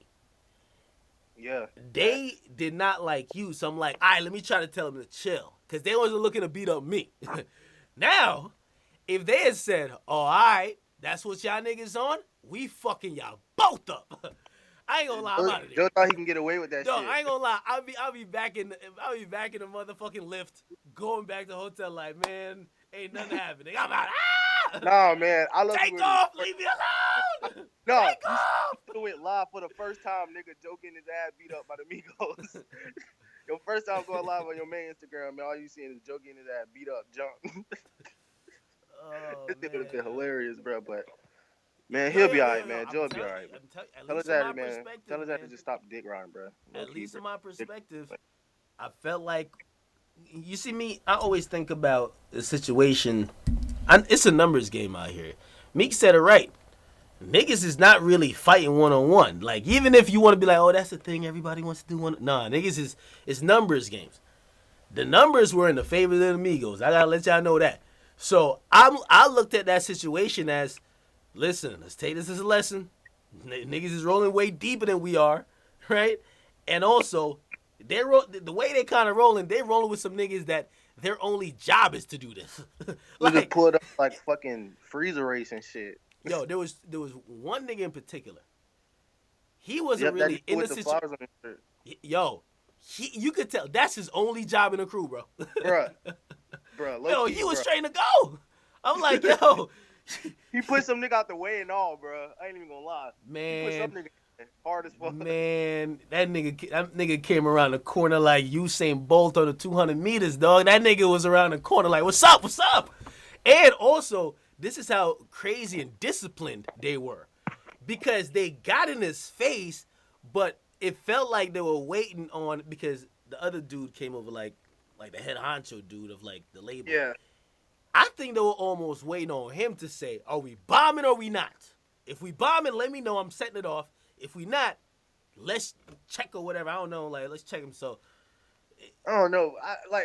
No lie, bro. I'm not even gonna lie to you, bro. Like, the way the Migos did that shit, it was low-key cringy, bro. But it was like they did check the man, but it was like how they all just stood up one after. It was like the best rapper each stands up first, and they all just put their fucking shirts hey man, up y'all leave Offset alone, man. Offset start rolling up his sleeves, man.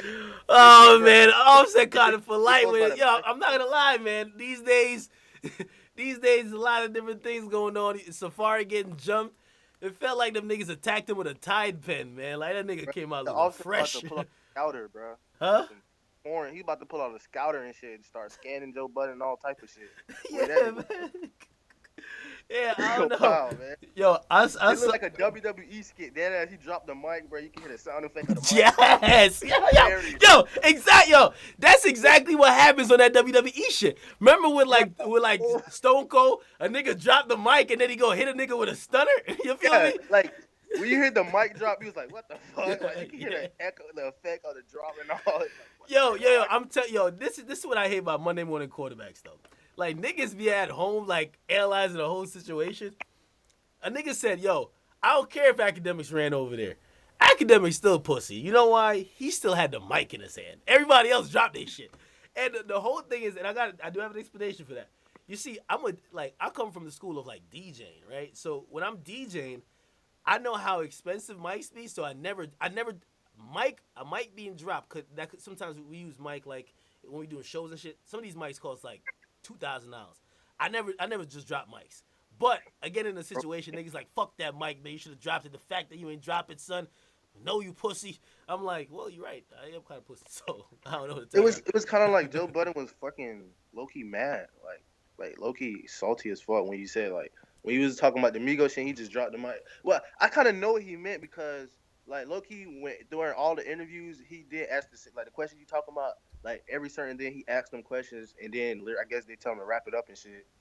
So I'm guessing it just got awkward as fuck, and then he just started, You just said it's your favorite rap group. Oh, I'm fucking out of here. Nah. But if you listen to the joint, I'm rapping. I was like, I wish I could get to talk to y'all longer, but we're getting assigned to rap, and I was trying to say, listen, man, wish y'all success, and I hope y'all win.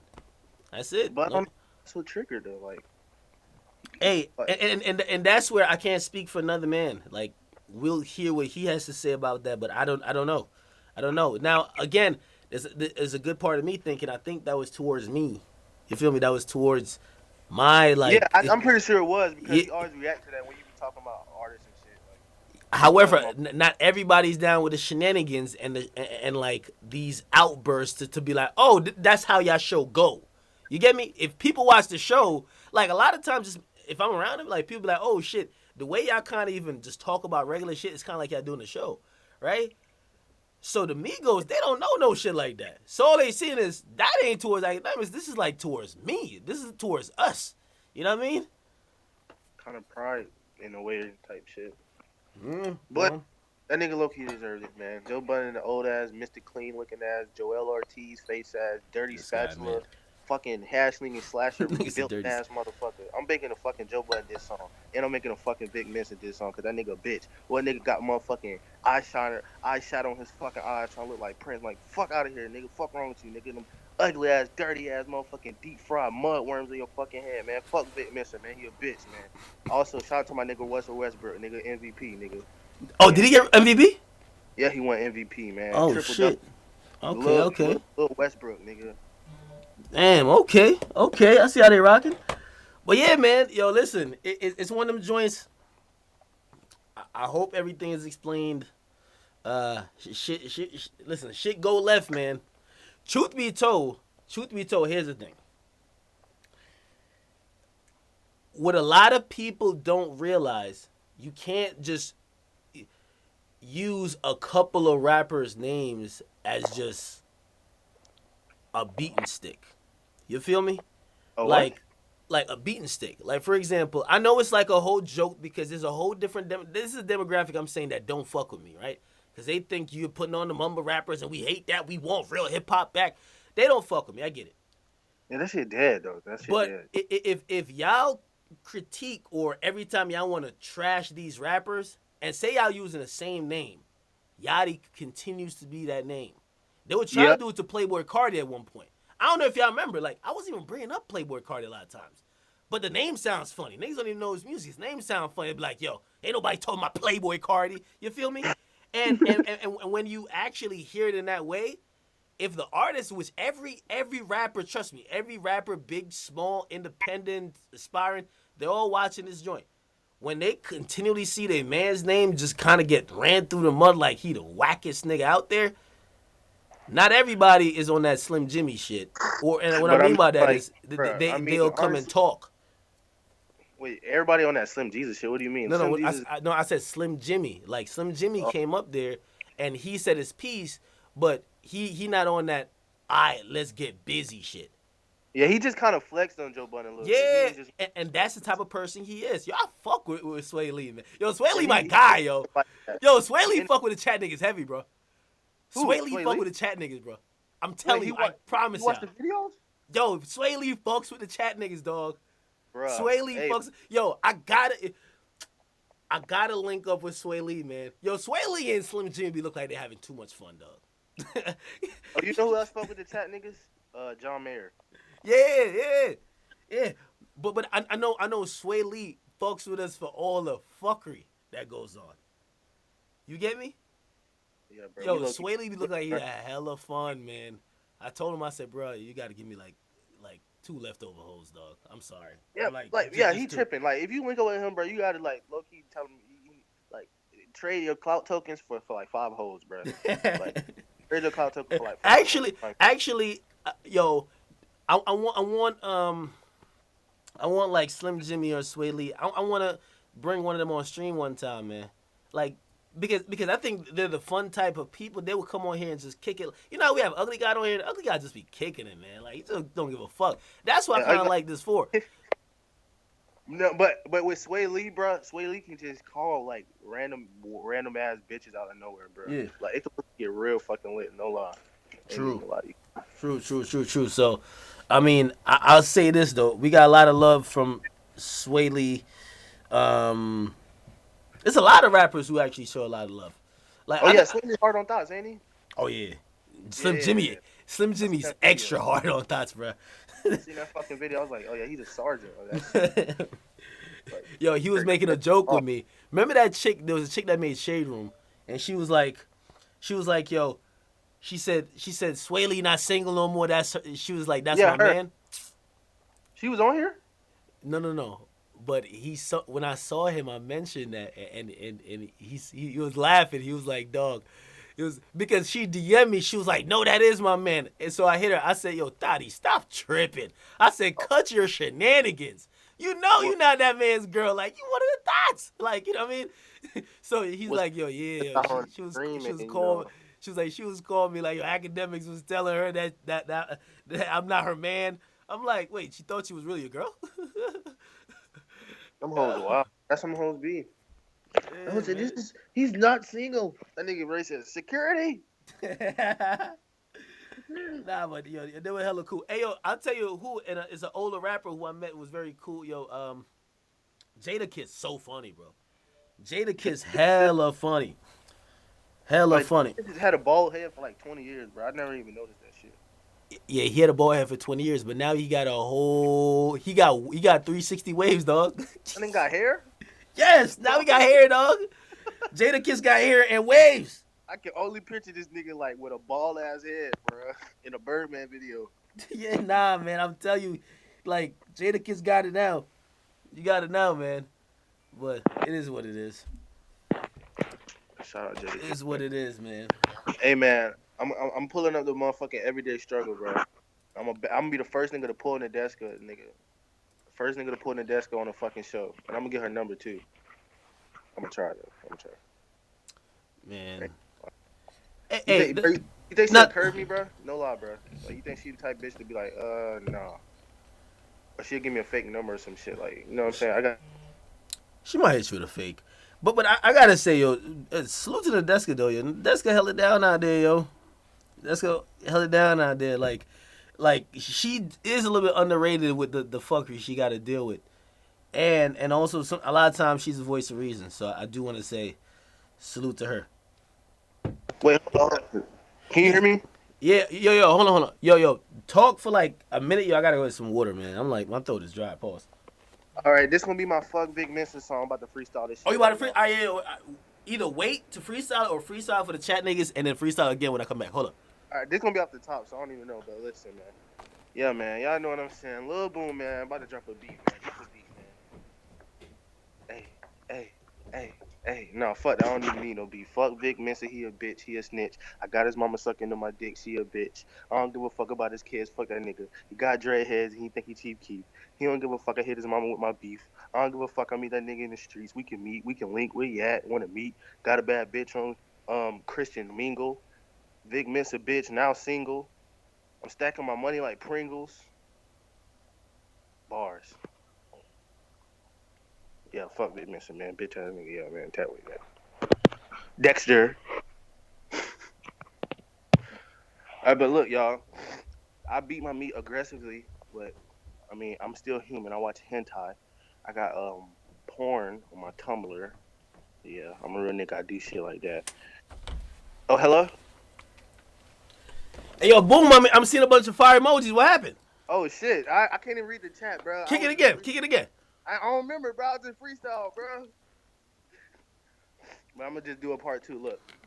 Vic Mensa, he a hoe. Yeah, he know. I heard his grandmama got a saggy-ass camel toe. I heard she got an ugly-ass pussy with a fro. I don't know. She got 3 hoes like Santa Claus, though. I don't give a fuck, though. Vic Mensa, he a bitch. I heard he be calling 12. Nigga, he a snitch. Oh, my dog shot. My dog died. I don't give a fuck if he died or you cried. I don't give a fuck if he dead or alive, because this ain't no fucking game, nigga. I know about my pride. Bad-ass bitch, she sucked my dick from my side. Oh, wait, that's Vic Mensa mom? All right, never mind. That's my XXL cipher. I ain't even gonna lie. Hey, what you think about the XXL cipher or the freestyles? I'm gonna keep it real with you, bro. Like only niggas like I don't want to sound like no SoundCloud ass nigga, but the only niggas that's really like Ugly God went the hardest. Let me just say, Ugly God went the hardest. Then probably second is PNB Rock. Then probably third is probably Kyle. Fourth is probably Man in Tokyo. Fifth is probably Cardi. Yo, I heard X got some crazy shit. Six is probably Cardi, and seven is probably A Boogie. A Boogie shit was kind of trash. I ain't even gonna lie. Oh. Hey. Oh. X X told me he got some crazy shit, my dude. Man, bruh, you know it'd be some funny shit, bruh. Like on his shit, bruh, he just start yelling, bruh. Oh my fucking, I'm gonna die, bruh. I ain't even gonna lie. I think it's someone like that. No, like straight yelling, bruh. Like jumping up and down, screaming, bruh. Yo, I don't think. Yo, he say he calling names and shit. He calling names. Yeah, he say he put people on. Again, we'll see when it comes out, but he said I think it's, he says it's a joint where he gets on his knees and just does some other shit. Pause. Yeah, not nothing like that, but he gets on his knees and wait. His shit got to be like 3 minutes long. His shit got to be a goddamn song. It's some near satanic shit, bro. Near satanic shit. Yeah. You think this shit gonna fuck up the like how designer shit did? Oh, okay. I don't know. Yeah, that designer shit did take off. Right? Designer ain't execute. Designer fucked that song up. Well, I don't think he fucked it up. And it might sound crazy, but Mike Dean, who is a great producer, I think he overproduced the song. Yeah, that's what I'm saying. Like the producer fucked. Like it sounds like yo, listen. The nigga had the melody already. Timmy Turner. Yeah, all you need is a hard for burner. Like the whole thing was there. All you got to do is add like a jingle type beat to it, something simple, and let it rock. Added the Timmy Turner theme song in the background. That shit would have went harder, man. Exactly. Like they did too much with the joint, man. Like the beat was like, that's some Kanye. You know that's some Kanye shit. You know he produced. It was like too much. He pulled some power shit. Like chill out, bro. Chill out. Yeah. Like sometimes people don't realize like most of them hit songs is just off simplicity. Yeah, like sometimes like the niggas who blow up, like it be the songs that you don't expect to like. It's rare like a nigga push a song and it blow up. Like that's where you gotta put your shit in everybody's face. But like when a nigga just coming up on his own, like a SoundCloud rapper, I say like you never know what song gonna be that song. You never know who like what. That's what I'm saying about meme page. You never know what page or person like because Erykah Badu listen to me and I didn't even fucking know that like. So you never know who listen to your shit and who can just find your shit and just put it on the platform and then you blow up just like that. Hey, so I gotta ask you. Yeah, I gotta ask you because I'm also about to. I gotta talk to this nigga, Slowbucks after this too. Meek Mill hopping out the car, looking at Safari in the eye and saying, "Nigga, what up?" Then somebody jumps on Safari. Is that the G-est move of 2017 or no respect? Listen. All right, listen. Okay. So when Sean Kingston get jumped, oh, it's cool, right? It's cool, y'all. It's cool, huh? It's fucking hilarious. But then when Safari get jumped, like Safari basically thought it was all like sweet, like oh yeah, you dating my leftover bitch. I mean, it's kind of L for both of them for fighting over a bitch anyway. But in a situation, it's not an L for me because at the same time he on probation. He can't even look like he about to touch this man. So he probably set all this shit up like 20 minutes before because the way, like, all he did was get out the fucking car, bro. Like, all he did was step out and look this man in the eye like on some Medusa shit, bro. And he just got fucking a jump, bro. Like, hey, hold on. I'm not sure if this was the real Andy Milanakis who that donated. But he donated 20 and he says, fuck Joe Budden. Hey, I don't know if that's you, Andy, but appreciate you, my guy. That is Andy, man. Fuck Joe Budden, man. Andy, one of the goats of in real life streaming. Shit, he had me wanting to stream in real life in LA, except I'm like, imagine I'm streaming and Meek and crew hop out of the fucking minivan. You know what I mean? It's a foot race. But nigga, yeah. You know what you should do? You should throw that phone as far as you can, bro. Like, don't even hesitate, bro. Throw that bitch. Yeah. Like, have it live. Just have it the sky rolling or some shit. Like, if you get chased with the camera, oh yeah, that's true. Yeah, that's true. But it also bad if they pick up the phone and be like, "This bitch nigga," you know what I mean? Left his phone. You gotta launch that bitch when you know them niggas ain't gonna like. You gotta lower it on the roof or some shit. Like, all they gonna be sending is the Dish Network, a satellite. Hey, all right. So you saying there's nothing wrong with what Meek did? Do you look at it like it's a boss move? I mean, violence is never the answer. You know what I'm saying? You better off just watching, hentai. But uh, he kind of put a boss move because all he did was look like dead ass stare at this man, lock on with a scouter, and got his ass jumped. Like it's kind of a boss move. Yeah, W. true. W's out here now. I came a long way from taking L's. You know what's funny about that though? He started that LW shit too. You know what's funny about that? Because I think Safari literally thought that he could get away with kind of high. I don't want to say he's hiding behind the game, but he would be mentioning like, "Yo, Meek, you don't want it with the game or me." Like it's really was Yeah, he he was low talking key shit for the game. clout chase, low key. He low key clout chasing off that whole situation, and then the clout chase caught up to him. Clout tokens deducted. Yeah. Like Sonic, the ring just went out of his ass, like out of his whole body. You see the clout token just draining. And then the other thing is, I don't know if that was a setup. It had to be a setup. Whatever everybody set up, maybe not someone there, but it like the way how Meek came from, like the car was coming one direction, stops, Meek hops out. The guys who attack him is from another direction, which means, Yeah, it was from the nigga who's behind him, right? yeah, which means if they're coming from both directions at you, one hops out, distracts you, and then the other socks you from the other way. That tells me that that's some other stuff. Like it tells me that they had the drop on you. This is not But them just driving by and they're like, oh, there's that whole ass nigga Safari. wait, and there was that DJ Khaled shit, right? Birthday party. They were at it was a DJ Khaled pre BT party. Fuck. Oh yeah, he deserved to get his ass jumped for even going there. I'm not even gonna lie. You know what? He got a girlfriend that was at the joint too. That's the thing about Safari, yo. Safari literally be posting where he's at every 30 seconds. He's one of them niggas.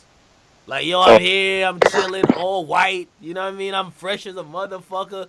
Like he's telling you where he's at. It's kind of like he's asking for it. But then he said he got jumped by 20 niggas though, like, but it was like 2 people. Now, And then he didn't. I don't fault him for running though. Of course. Oh fucking course! Like Jesus Christ, y'all. Like I don't fault him for running because I seen people saying, "Oh, he should have not ran," and honey. I do think he shouldn't have not said 20, but he probably thought there were 5 or 10. You know He why? was getting that beat so fast, happened so quick. He When just you thought it was when like, you get hit in your head blindsided, when you turn back around, you're so fucking disoriented, man. Even the person you were just talking to, who didn't swing on you, you're counting him as one of the niggas that just jumped you. Like you counting everybody. You counting the chick with the fat nigga ass got beat walking by out the 4 video like, oh, from she in it on it too.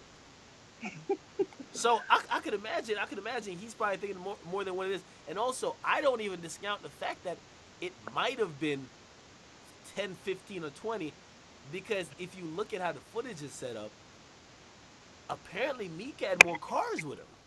So he had carloads of niggas with him. But you seen him tasing him though, like.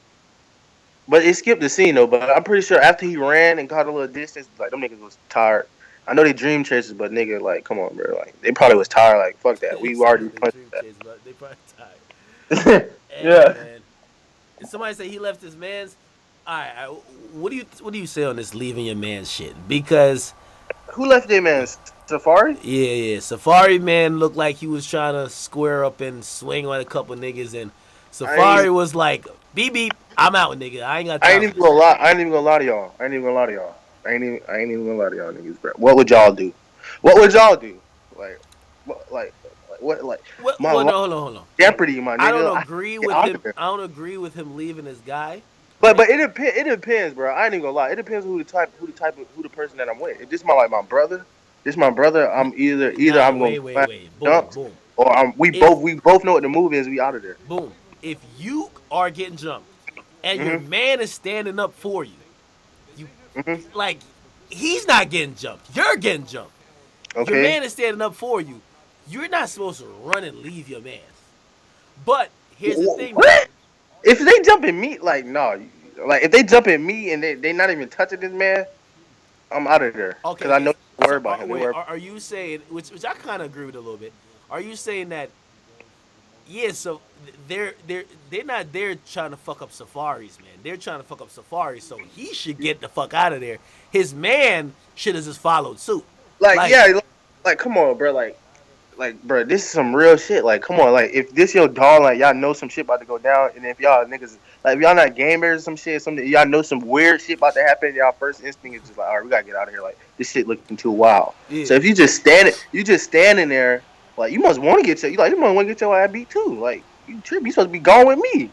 yeah. If you see me right, you supposed to be chasing after me and try to grab some shit or just following me. Like, if I'm leaving, Or follow. I thought they should just or if you're gonna stay back, you should have just distracted them for a second that I get far enough. Then you start running too, nigga. These niggas that distract. Like, these are hooligan. Like, they ain't trying to hear that. Like, once they hear Meek Mill say attack, them niggas attacking. Like, Hey, I ain't gonna lie though. Meek ain't had to say nothing.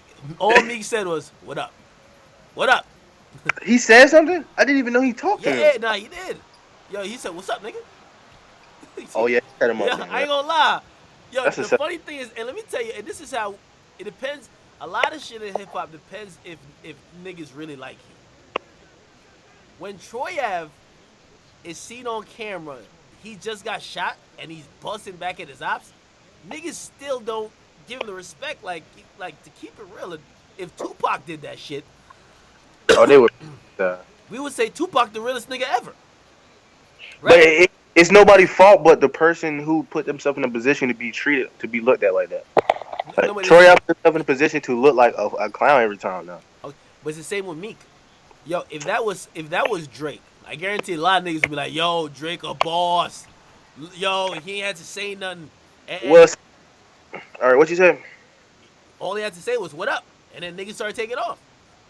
But Yeah, like that's a boss move. But the reason why we all know the reason why Meek get hated is because that whole that ever since the whole Drake shit, it just became a meme look just for him to just be a dumbass L. Even when he do take yeah, W's, somehow it's gonna be formed taking them them two V's and turn them bitches to two L's I agree. somehow. I agree. Like, that's just how it is. Just like Troy Ave. Like, well, Troy Ave, he never take W's. Like Loki, all he take is L's. Like, I don't know. But Vic Mensa, he do got W's. Like, that was some bullshit he pulled. Like, cause Safari was like I don't even know why Safari was mad, cause his bitch left him. Like, why are you even fighting? That's some simp shit, bro. Ain't hard no thoughts, bro. Well, I think they were really fighting over. But it Remember, also remember Meek said it, right? what? Meek had said, well, no, Safari had said, Meek snitched on me to Nicki. That's why we broke up. He recorded me on FaceTime fucking a chick. Now, you know how Meek feels about niggas claiming he's snitching. So people were saying that Meek snitched on Safari and Meek was dirty Mac and blah blah. It's the same way how when the game is saying to Meek like, yo, you snitched on me, like there's a problem because now you're calling the street nigga a snitch. But So like, with Safari saying that to the public, even if they broke up, he shouldn't assume that he's getting a pass from Meek. Like, you label Meek to be like a snitch and a sucker. and to an extent, if Meek and Safari didn't really know each other like that, all he really doing is just finessing. Like, you should blame Nicki Minaj for getting her finesse. Am I right, y'all? Chat. Am I right or What am do I you mean? What do wrong? you mean? You should blame. You shouldn't blame Meek Mill. You should blame Nicki Minaj. She's the one who got finessed to leave Safari and go to Meek. Am I wrong? Yeah, Am I wrong? I don't know if that's finesse though. I mean, if she let her fucking head get like me getting her head telling him Safari fucking this and this and that. She low key didn't even want to be with this man in the first place. If she already fucking with Meek on the low fucking with towards Meek and shit and about to leave Safari. So I mean like No, it's all right, okay. I agree with you, but you don't want another man to contribute to it. You feel me? Like, you don't want another nigga to be like, and especially yeah. another Low nigga key who what he you did thought you was trust. time like that is lame as fuck, but he still smashed at the end of the day. He took his bitch, and he like I don't even know like if they both hit one time, shouldn't that be done? Like, shouldn't he be done with it already? Like, You supposed to have a dumbass camera in the room. You bust Nicki Minaj. If she say shit, you just throw it on X videos. Hey, all I'm gonna say, man, is, hey, Meek still moving out here like he's like an old school rapper, man. Like Meek is about to pull out life. He holding grudges. He really on some shit like keep the same energy when you see me. He moving with a big crew. I don't know. Shit. And also, like the shit you said about Meeks, pillow talking. Like, how do we even know that shit is true? How we know Safari not just saying that shit because he got his bitch took from him? Yeah, you might just be lying. Who knows? I don't know, man. Yeah, I don't know. but that's some question of the day shit, y'all. Blues Clues shit. Well, apparently a lot of this stuff it was known too. You get me? A lot of this stuff was known too. But and I mean, who really even cares about that? All I'm saying is that Meek Mill caught Safari in L.A. at the Nike store. He caught he caught Quentin Miller at the Nike store. He caught Safari at DJ Khaled's party. Shit, I don't want to be nowhere around Meek Mill. Yeah, that nigga a gremlin. And I know Drake is thinking the same thing right now. He don't want to be nowhere around Meek Mill neither. Meek Mill got some niggas that rolling with him that look like after every beatdown, like it's like renewing their pass to be on the private jet. You feel me? To be on the Chasers to be on the Chasers private jet. It's like, yo, when's the last time you put in some work? Like you gotta beat like 8 niggas up, bro, to get on the jet. Status. Yeah, I ain't gonna lie, yo. I was watching some of them dudes that allegedly were involved. Like yesterday was like their Grammys. They were like, yo, told you we need it over here, man. Yes, like that was the time they proved they worth. Like, yup, I need some of those guys on my team. Yo, I need a guy who just ready to set it off. The Fallout guy, basically. Yeah. So how do I recruit a nigga like that? All right, how do you recruit a nigga like that? Yeah, Okay. I need a straight hitter that almost he's so with it, he's fucking dumb. Okay. Okay. I'm sorry. Basically, you want to go to Chicago, but wear a mask because you know in Chicago masks are tradition. So you wear a mask and you just go to like probably O Block, 61st. Like, yo, hitter, what's up? You down to bang? And then you basically get jumped into the BD, and then you have the whole BD on your side, bro. Then when you get back to New York, you take the mask off and Skype them. Niggas like, okay, I'm Akademiks now. Y'all niggas my hitters. Like, y'all got to hit for me. You see? Hey, listen, I do. I want some trains. So I'm wondering, did Meek guys grow up with him, or did he meet them after the fame? I'm pretty sure it's some niggas. I know Meek is. This is how you know Meek is like really like one of them hood niggas. Meek got like 20 cousins. Everybody like in his crew I hear is his cousin. This is his first cousin, his second cousin, 10th cousin. Like everybody's his cousin. So when you hear that, you be like, oh, this. Oh, well, maybe I'm answering my own question. Meek is one of the niggas who, like, he grew up with a lot of these niggas.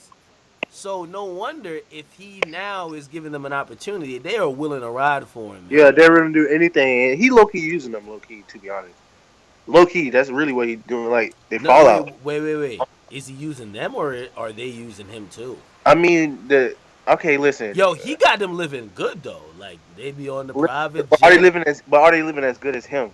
Like who knows? Like who knows what? Because they can't rap. Like if you can rap, you'd be living the same way. But they're not living like they probably like low key want to live like Meek, so they just want to impress him as much as they can, just so they can get more from. So yeah, you is right. They is kind of finessing me, but Meek probably won't give him that much as he's getting. You know what I'm saying? Because he want to go broke. Because that's a lot of people he with, bro. I'm pretty sure he not dropping racks on these guys, bro. Like 50 bands each, bro. Like that's a lot of fucking cash.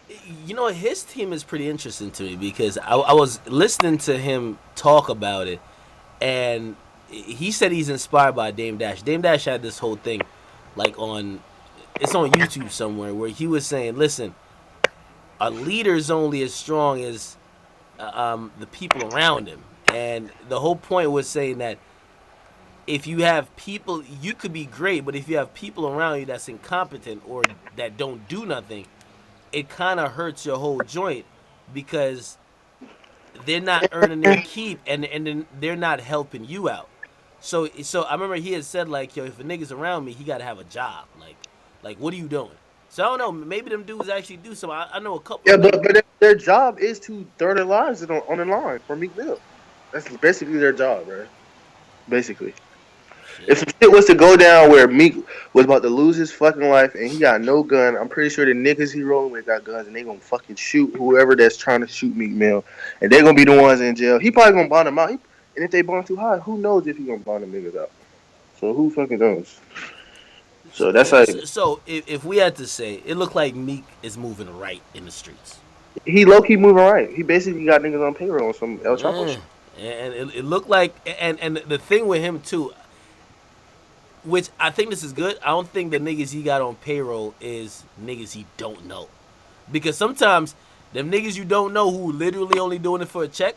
Like if some of these guys are his family, maybe they go a little bit harder for him, rather than somebody just going in for a check. You get me? Yeah, I think that's probably why he does. I think Meek looking ain't stupid, bro. I think that's probably why he does that shit, bro. He gets his family and shit because he know they gonna rob from him like with regular, like more than a regular ass person would, who like he just met, because they can easily fold him, and all type of shit. Yo, I am concerned for Meek though. I'm concerned for Meek with this. Meek's like when Meek is talking. Meek again. I don't know if it's the. I know he has a lot of money. I don't know if it's just that. But like my man talk like he's the biggest boss ever. Like No, TMC had talked to him like, yo, with the fight, blah blah. He's like, yo, I'm too big for all of that. Like you the way want to he know why? talks. Even when I heard from Beanie, when he supposedly told Beanie like, yo, I put a bag on your head. I'm like, I think he's looking in denial, bro. I what think do you mean? what's that word? Fuck. Damn, I had the word in my delusional. Okay. I think he's looking delusional. Like after that Drake shit, yeah, it boosted him up a little bit, but it also boosted him down. He was better off without doing that shit, without doing that Meek Mill shit. Because he was, without doing that Drake shit. Because he was like respect. There was no like you couldn't really hate on him. He had bars, but now you just I don't know. Like how you said in your videos, he sacrificed himself for Drake legacy, bro. He should have had a lame ass nigga do this. Yeah, I'm not gonna lie though. He's having this album wins and losses, and I keep telling people, man, It ain't gonna do, bro. I'm telling you. it's not. We're not gonna see the humble Meek, but I think we're gonna see a defiant Meek. Do you think it's gonna sell 250K though? First week, no. Okay. I wouldn't see if he sells 150. This is a huge win for him. 150. Uh, I think that's the mark for him. I predict 50,000. Nah, man, nah. All right, y'all hear me? Nah. I record this. I predict 50,000. If Meek sells 50,000 first week, I predict 50,000. Meek has Wait, a what? loyal fan base though. What did he get last time on his album? On that album, what DC4, right? DC4 sold 87 first week. Oh yeah, so he's selling 50K, bro. He's selling Why? 50. They're gonna promote this way more than DC4. But that DC4 shit, he was like, I think he was like a year off coming off that Drake shit and all that. So he still had hype. And he was on like, I don't know, man. That's just what I see, man. This is what I see, man. I'm low-key sent here by the Lord Jesus Christ, and so that's just what I predict. I predict he's gonna do around 50 to 60. Because I don't know, bro. It's just the way that he's looked at now, bro. Yeah, I see him doing 120. But I'm buying the album. I ain't even gonna lie. I'm buying that shit. But if it's trash, I'm just gonna delete it. I'm gonna hit up Apple for my money back. Not even gonna lie. Well, truth be told, one of the things about Meek and his album, Meek hasn't put out nothing whack in a long time. The thing with Meek though, he's gonna kind of run into that album issue again that Nicki solved, and of course somebody like Drake solves for him. Getting that hit single when you have the ability to call Drake for a fucking hook, or just call him for a song, you got your single right there. So that's what the label gonna push. Okay, what was the single? When Rico with Drake, that was Dreams Worth Winning Money. Yeah, When you have the ability to call your girlfriend because she's in the room or the same room, you could get a song like All Eyes on Me. Now is what does he do without both of those people? That's what I'm Like telling he just you. tried Chris Brown. He tried Chris Brown and who else on the song? I think The Mustard Weeknd, did it. Nav, No. He have a song with Chris Brown right now. I'm forgetting the name of it. But Party. nah, definitely not Party. Party OVO, nigga. But that's him trying to get that commercial shit popping. I think he'll always be able to sell like 80 off his fan base. But if he ever want to do 250 again, he got to get back on that commercial shit. But listen. That 80K he didn't he have all eyes on that all shit with Nicki Minaj, right? As a single. Nah, the song with her was Froze, I think. Yeah, Froze. So that was on the album. So what was the single on that album that he dropped? Are you talking about DC4? Like his recent album, I think not the one with Rico, the one after that. Oh, that's DC4. Yeah, He ain't had no singles. And he sold 87,000. Yeah, yo, Meek got a fan base, man. Hmm. Yo, let me give y'all a jewel right here. This is the key. Hmm. Yo, you will notice your real fan base when your existence is threatened. Drake's fan base always clowned him until niggas realize, oh shit, they trying to get Drake the fuck out of here. Now we ain't tolerating nobody talking bad about Drake no more. Same with Meek. Meek fan base has always been there, but Meek fans now, yo, Meek fans go hard as a motherfucker because number one, they be outnumbered a lot of times, so they be going on the shit that says one of us is gonna have to equal like 10 of y'all stands for somebody else. Especially on fan pages, they don't give no fucks. Oh yeah, them fan pages are wow, crazy. Fucking crazy. Hey, this album and how Meek rolls it out, I'm excited to see how it goes, but I don't know, man. This might be a breaking point for Meek. It's looking kind of fucking spooky, man. It's looking kind of spooky for my boy. Well, it's looking spooky in the sense of Meek gonna always be here. Like he's gonna always be here, somewhat. The way how it looks spooky is that will he ever get back to that commercial success he once had? Oh no, that's dead. I don't think so. Well, I think he's straight trying. like right now, but it's just like that Drake shit kind of like I don't know, bro. Wait, I don't know, bro. I could just be saying shit, but I'm pretty sure I'm gonna be right in like 5 years. But I ain't gonna say it now. I don't say that shit, bro. I actually fuck with me. I actually fuck with male music, but you just gotta face reality, bro. Right. All right, boom, man. I'm about to get off of here, man. I gotta be up in literally like 3 hours. Hey, man, say a cold word in this everyday struggle, man, like bananas and shit, bro, so the chat niggas can know, man. Just be like, this is crazy. This is bananas. That is a very good thing. Just out of, and then everybody in the comments will know, like, okay. That is true, man. I might have to yo, boom. You be coming with some jewels, man. Hey, I might have to get a cold word right when y'all know the BS and spin is happening. I just say it. This is a cold. Yeah, be like, oh man, this is bonkers. This is bonkers. This is absolutely bonkers what we're talking about right now. Oh shit. And then y'all instantly realize, oh, hold up now. The fuck is happening right now? Yeah. I'm trying to smash 21 Savage mom, bro. Sorry. Man, yo, leave 21 Savage alone, man. 21 Savage look like a nigga who kill over his mom. Hey, yo, a lot of it, I didn't even see. I ain't gonna never see that. I didn't see the picture of her. What were people saying about bad? Like, bad, bro. MILF next door, bad. Hey, did he say anything about her or no? No. Because I'm glad I don't have a young mom or something like that. It would hurt my feelings to see niggas like thirsting on my mom. But who told her to come out looking that bad, bro? Why she didn't come out there looking like a mom, like just a regular old? Nigga said who told her?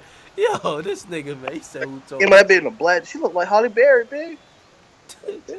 Yo, I gotta look at a picture of her or something. Some world star.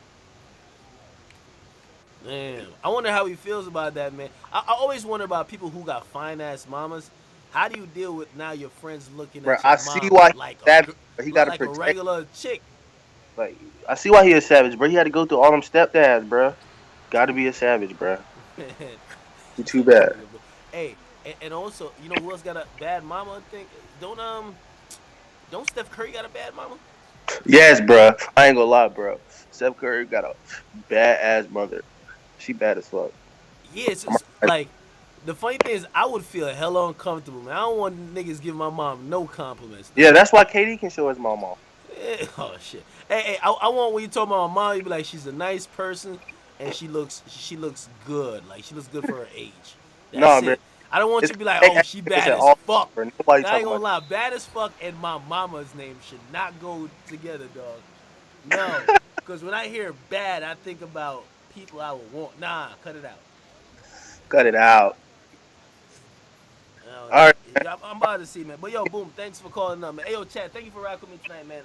I can't stay on late We ain't gonna tonight. see you another month, man. We Nah, I get it. promise I'll be on tomorrow. I promise I'll be on tomorrow. Hey, man, bring in like bring in probably like ski mask or something, man. Hey, hold on. What should the code word be? Should it be bananas? No, it gotta be. It could be bananas. That's a funny ass word. It gotta be like a Yo, regular this ass. is bananas, man. Yeah. Yeah. Yo, this is bananas, man. I like Regular- bananas. Yo, we and doing then bananas? Yeah, and then Desko or Joe just be like, "What the fuck?" But only the chat niggas was like, "Hell no!" Like, Are we doing bananas? this shit is bananas, man. This shit is Yo, fucking. this shit is really bananas right now. This shit is bananas, man. I can't fucking believe this, y'all. This shit is fucking bananas. Hold on, let me read some. Savage Ho, he had sent a donation. He said, first, congrats, fans since 2013. But what's really good with the Briss, Breezy, and Migos situation, I don't know much about that yet. He said, seems a little bit more serious. Please tell me it's not over pussy. I'm sorry to tell you, it looks like it's over pussy. He said, Migos low-key will bump heads with anyone. Keith, Sean Kingston, XXX, Briss, Budden. Yes, yeah. I mean, you got to remember, Chief Keef had said they couldn't come to Chicago, and they said, "Oh, we got a show in Chicago. We pulling up." Yeah, you can't really ban nobody out no fucking city like you are. Mosties, he said, "Yo, the ball nigga you always posting needs to be off the show. That nigga straight up retarded. I swear to God." He said that nigga always causing shit. Just think he hard. Also, the shit with Migos funny as fuck. Keep up the work, homie. Thank you, man. Thank you. Again, listen. I could only speak for myself, man. I don't want the there's a video I did about the Migos. They fucked up somebody trying to snatch their chain in the club one time. There's a picture of the nigga getting fucked up. The nigga is curled up in a fucking S. That's how bad they fucking look. Like, his feet is by his neck. You get me? Like, he's on the ground. Hey, let me see. Hey, somebody send me that picture. Actually, let me look it up right now. I'm about to put it on the screen. He looked like Yamcha, bruh.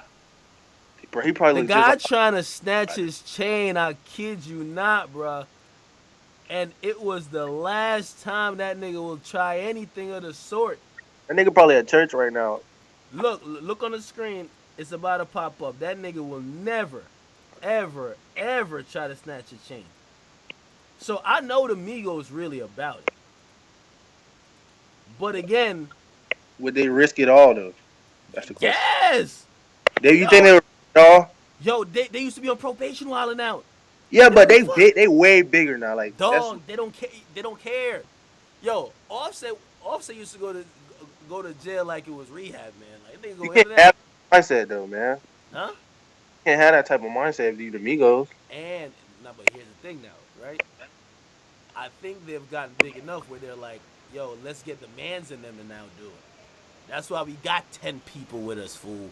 We not about to, like, y'all ain't about to catch these hands, you know what I mean? Like, I ain't about to take off my choker to beat your ass, nigga. I'm about to let my mans do it. Like, the man in the floral I ain't taking shirt. on my blouse, man. You got me fucked up. You know what I mean? I'm about to let my man in a floral shirt whip your ass, though. You better stop playing with me. So, again, look at this guy on the screen. He tried to take their chain. This was 2013. That's the last chain he has ever tried to take. Wait, that's the one with Takeoff. I mean, Offset jumped in the crowd. Nah. That was you see, and this is why I really look at. I have to look at Sin a little bit crazy when she said I'm dick riding, because I'm like, I've covered this group a long time. I've been covering this group as long as I've been covering rappers. There was a time the Migos used to go, when they were doing a tour, they fought at every fucking show. Every show there was a brawl. Every show there was a fucking brawl. Then there was a shootout. Then their sprinter got shot up. Then they had another shootout where they were shooting back. They were doing it on like on some real thugged out shit. I remember saying, I don't think these niggas are gonna be around, and I like them. Then Offset went to jail. So again, you see, I don't know with some of these people who might not be into like, yeah, they'll all act like they fuck with Migos now because Bad and Bougie's on. Same way with Uzi, but y'all don't really know the music like that. Y'all don't really know They hype. their history. Y'all don't know what these niggas have been on. But again, you see, I'm not no rap dude, so I ain't gonna be popping no shit to no Migos. Like, I don't want to end up looking like that. But listen, it is what it is. Hey, yo, let me see if I can call Slowbucks real quick. I gotta call Slowbucks real quick, man. Yo, boom, I'm gonna talk to you later, all right?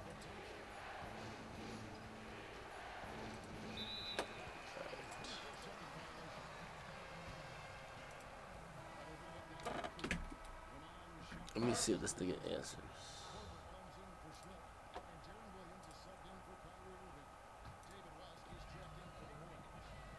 If you don't know, we have a guy named Slowbucks in here. It's not the official Slowbucks that runs in New York or anything, but he's pretty close with the Dream Chasers people. We call him the Dream Chasers spokesperson for our chat. So I want to hear his breakdown on how Meek was moving. I don't think Meek was at the award show. I'm not gonna lie. I was happy I didn't see Meek. Cause I feel like Meek has a pull-up list. I might be on it. All right. Slowbuck's probably sleeping, nigga. Hey, and the Milanakis, man. Thank you for tuning in, man, and also thank you for supporting me. It seems like you've been supporting me for some times. I've seen some tweets of yours. I really appreciate you. I'm not gonna lie, I get a lot of support, and I'm glad. You see, I always know, like, I consider myself as a YouTuber, but like, I don't get too much into the YouTube community because a lot of fuckery happens there too. But when I see a lot of like YouTubers and shit like that, they support me. They support also what I'm trying to do and what I'm going through. Because at the end of the day, and this is how you can know if niggas got hate in their heart. If you see any YouTuber hating on me, bro, that's just a nigga that's jealous. Flat out, period. I'm the nigga trying to do this transition that everybody would want to do. You'd want to just do it on your own where you didn't have to be sucking a bunch of people's dicks and networking and all that shit. If you feel you're talented or if you feel you have an opinion or whatever and people fuck with you, that's going to be the wave. So, you know what I mean? Hey, I'm the first Indian over the hill, or the first chief. I don't know the saying, but I'm gonna take a couple of arrows. So I appreciate when I see like YouTubers saying, "Yo, listen, we like what you're doing. This is great. Keep doing it. Keep your head up." You know what I mean? Because that inspires me. It inspires me and keeps me motivated. So I want to thank all y'all for that. Somebody said, should I? Yeah, okay. Yo, should I? What should the code word be? That's the last thing I'm gonna say. And the reason why I will be streaming tomorrow again, because it will be a continuation of this. And I've told him adamantly, I'm like, listen. I hope we're keeping it 1,000. If we're keeping it 1,000, I love it. If we covering up and creating false narratives, I'm not with it, because that puts me in weird predicaments. Somebody said Shraggy. Alright, it's either gonna be Shraggy or Bananas, man. Shraggy? Shraggy? Hey. That code word is literally just gonna mean, listen, there's some fuckery going on here. And what I mean by that is there's more than what meets the eye. Okay? Alright, guys, listen. Yo, if you don't know, by the way, I got off the plane.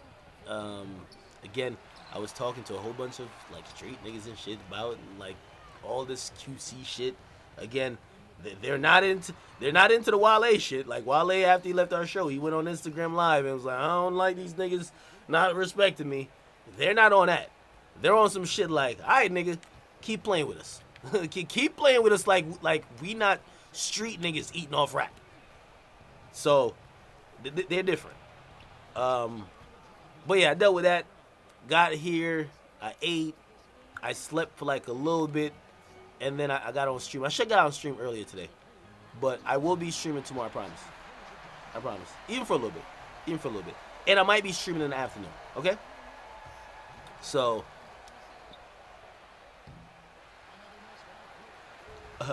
Yeah, bananas means I gotta explain it later. Yes, I like that. All right, listen, I'm out of here, man. I will see y'all tomorrow. Again, y'all do not know how much it means to me to watch y'all support me through day in and day out, through everything we go through. It's the only redeeming feeling. You see, I don't be caring about what other people say. As long as I have my people who ride with me, that's as much as I give a fuck about. So I appreciate y'all, and that's why, you know what I mean. I think about y'all in terms of everything I do, and not trying to compromise that, because you know what I mean. I don't want like, if I've always kept it real with y'all, like I don't care what there's no point I could get to that I wouldn't walk away from if it compromises me. There's nothing I could get that I wouldn't walk away from if I feel is compromising what I've stood for, I've built my brand on, what I've represented, and what y'all have expected from me. So everybody gotta get in shape. Listen, I'm gonna talk to y'all tomorrow. Hopefully more will be revealed. Okay? Peace!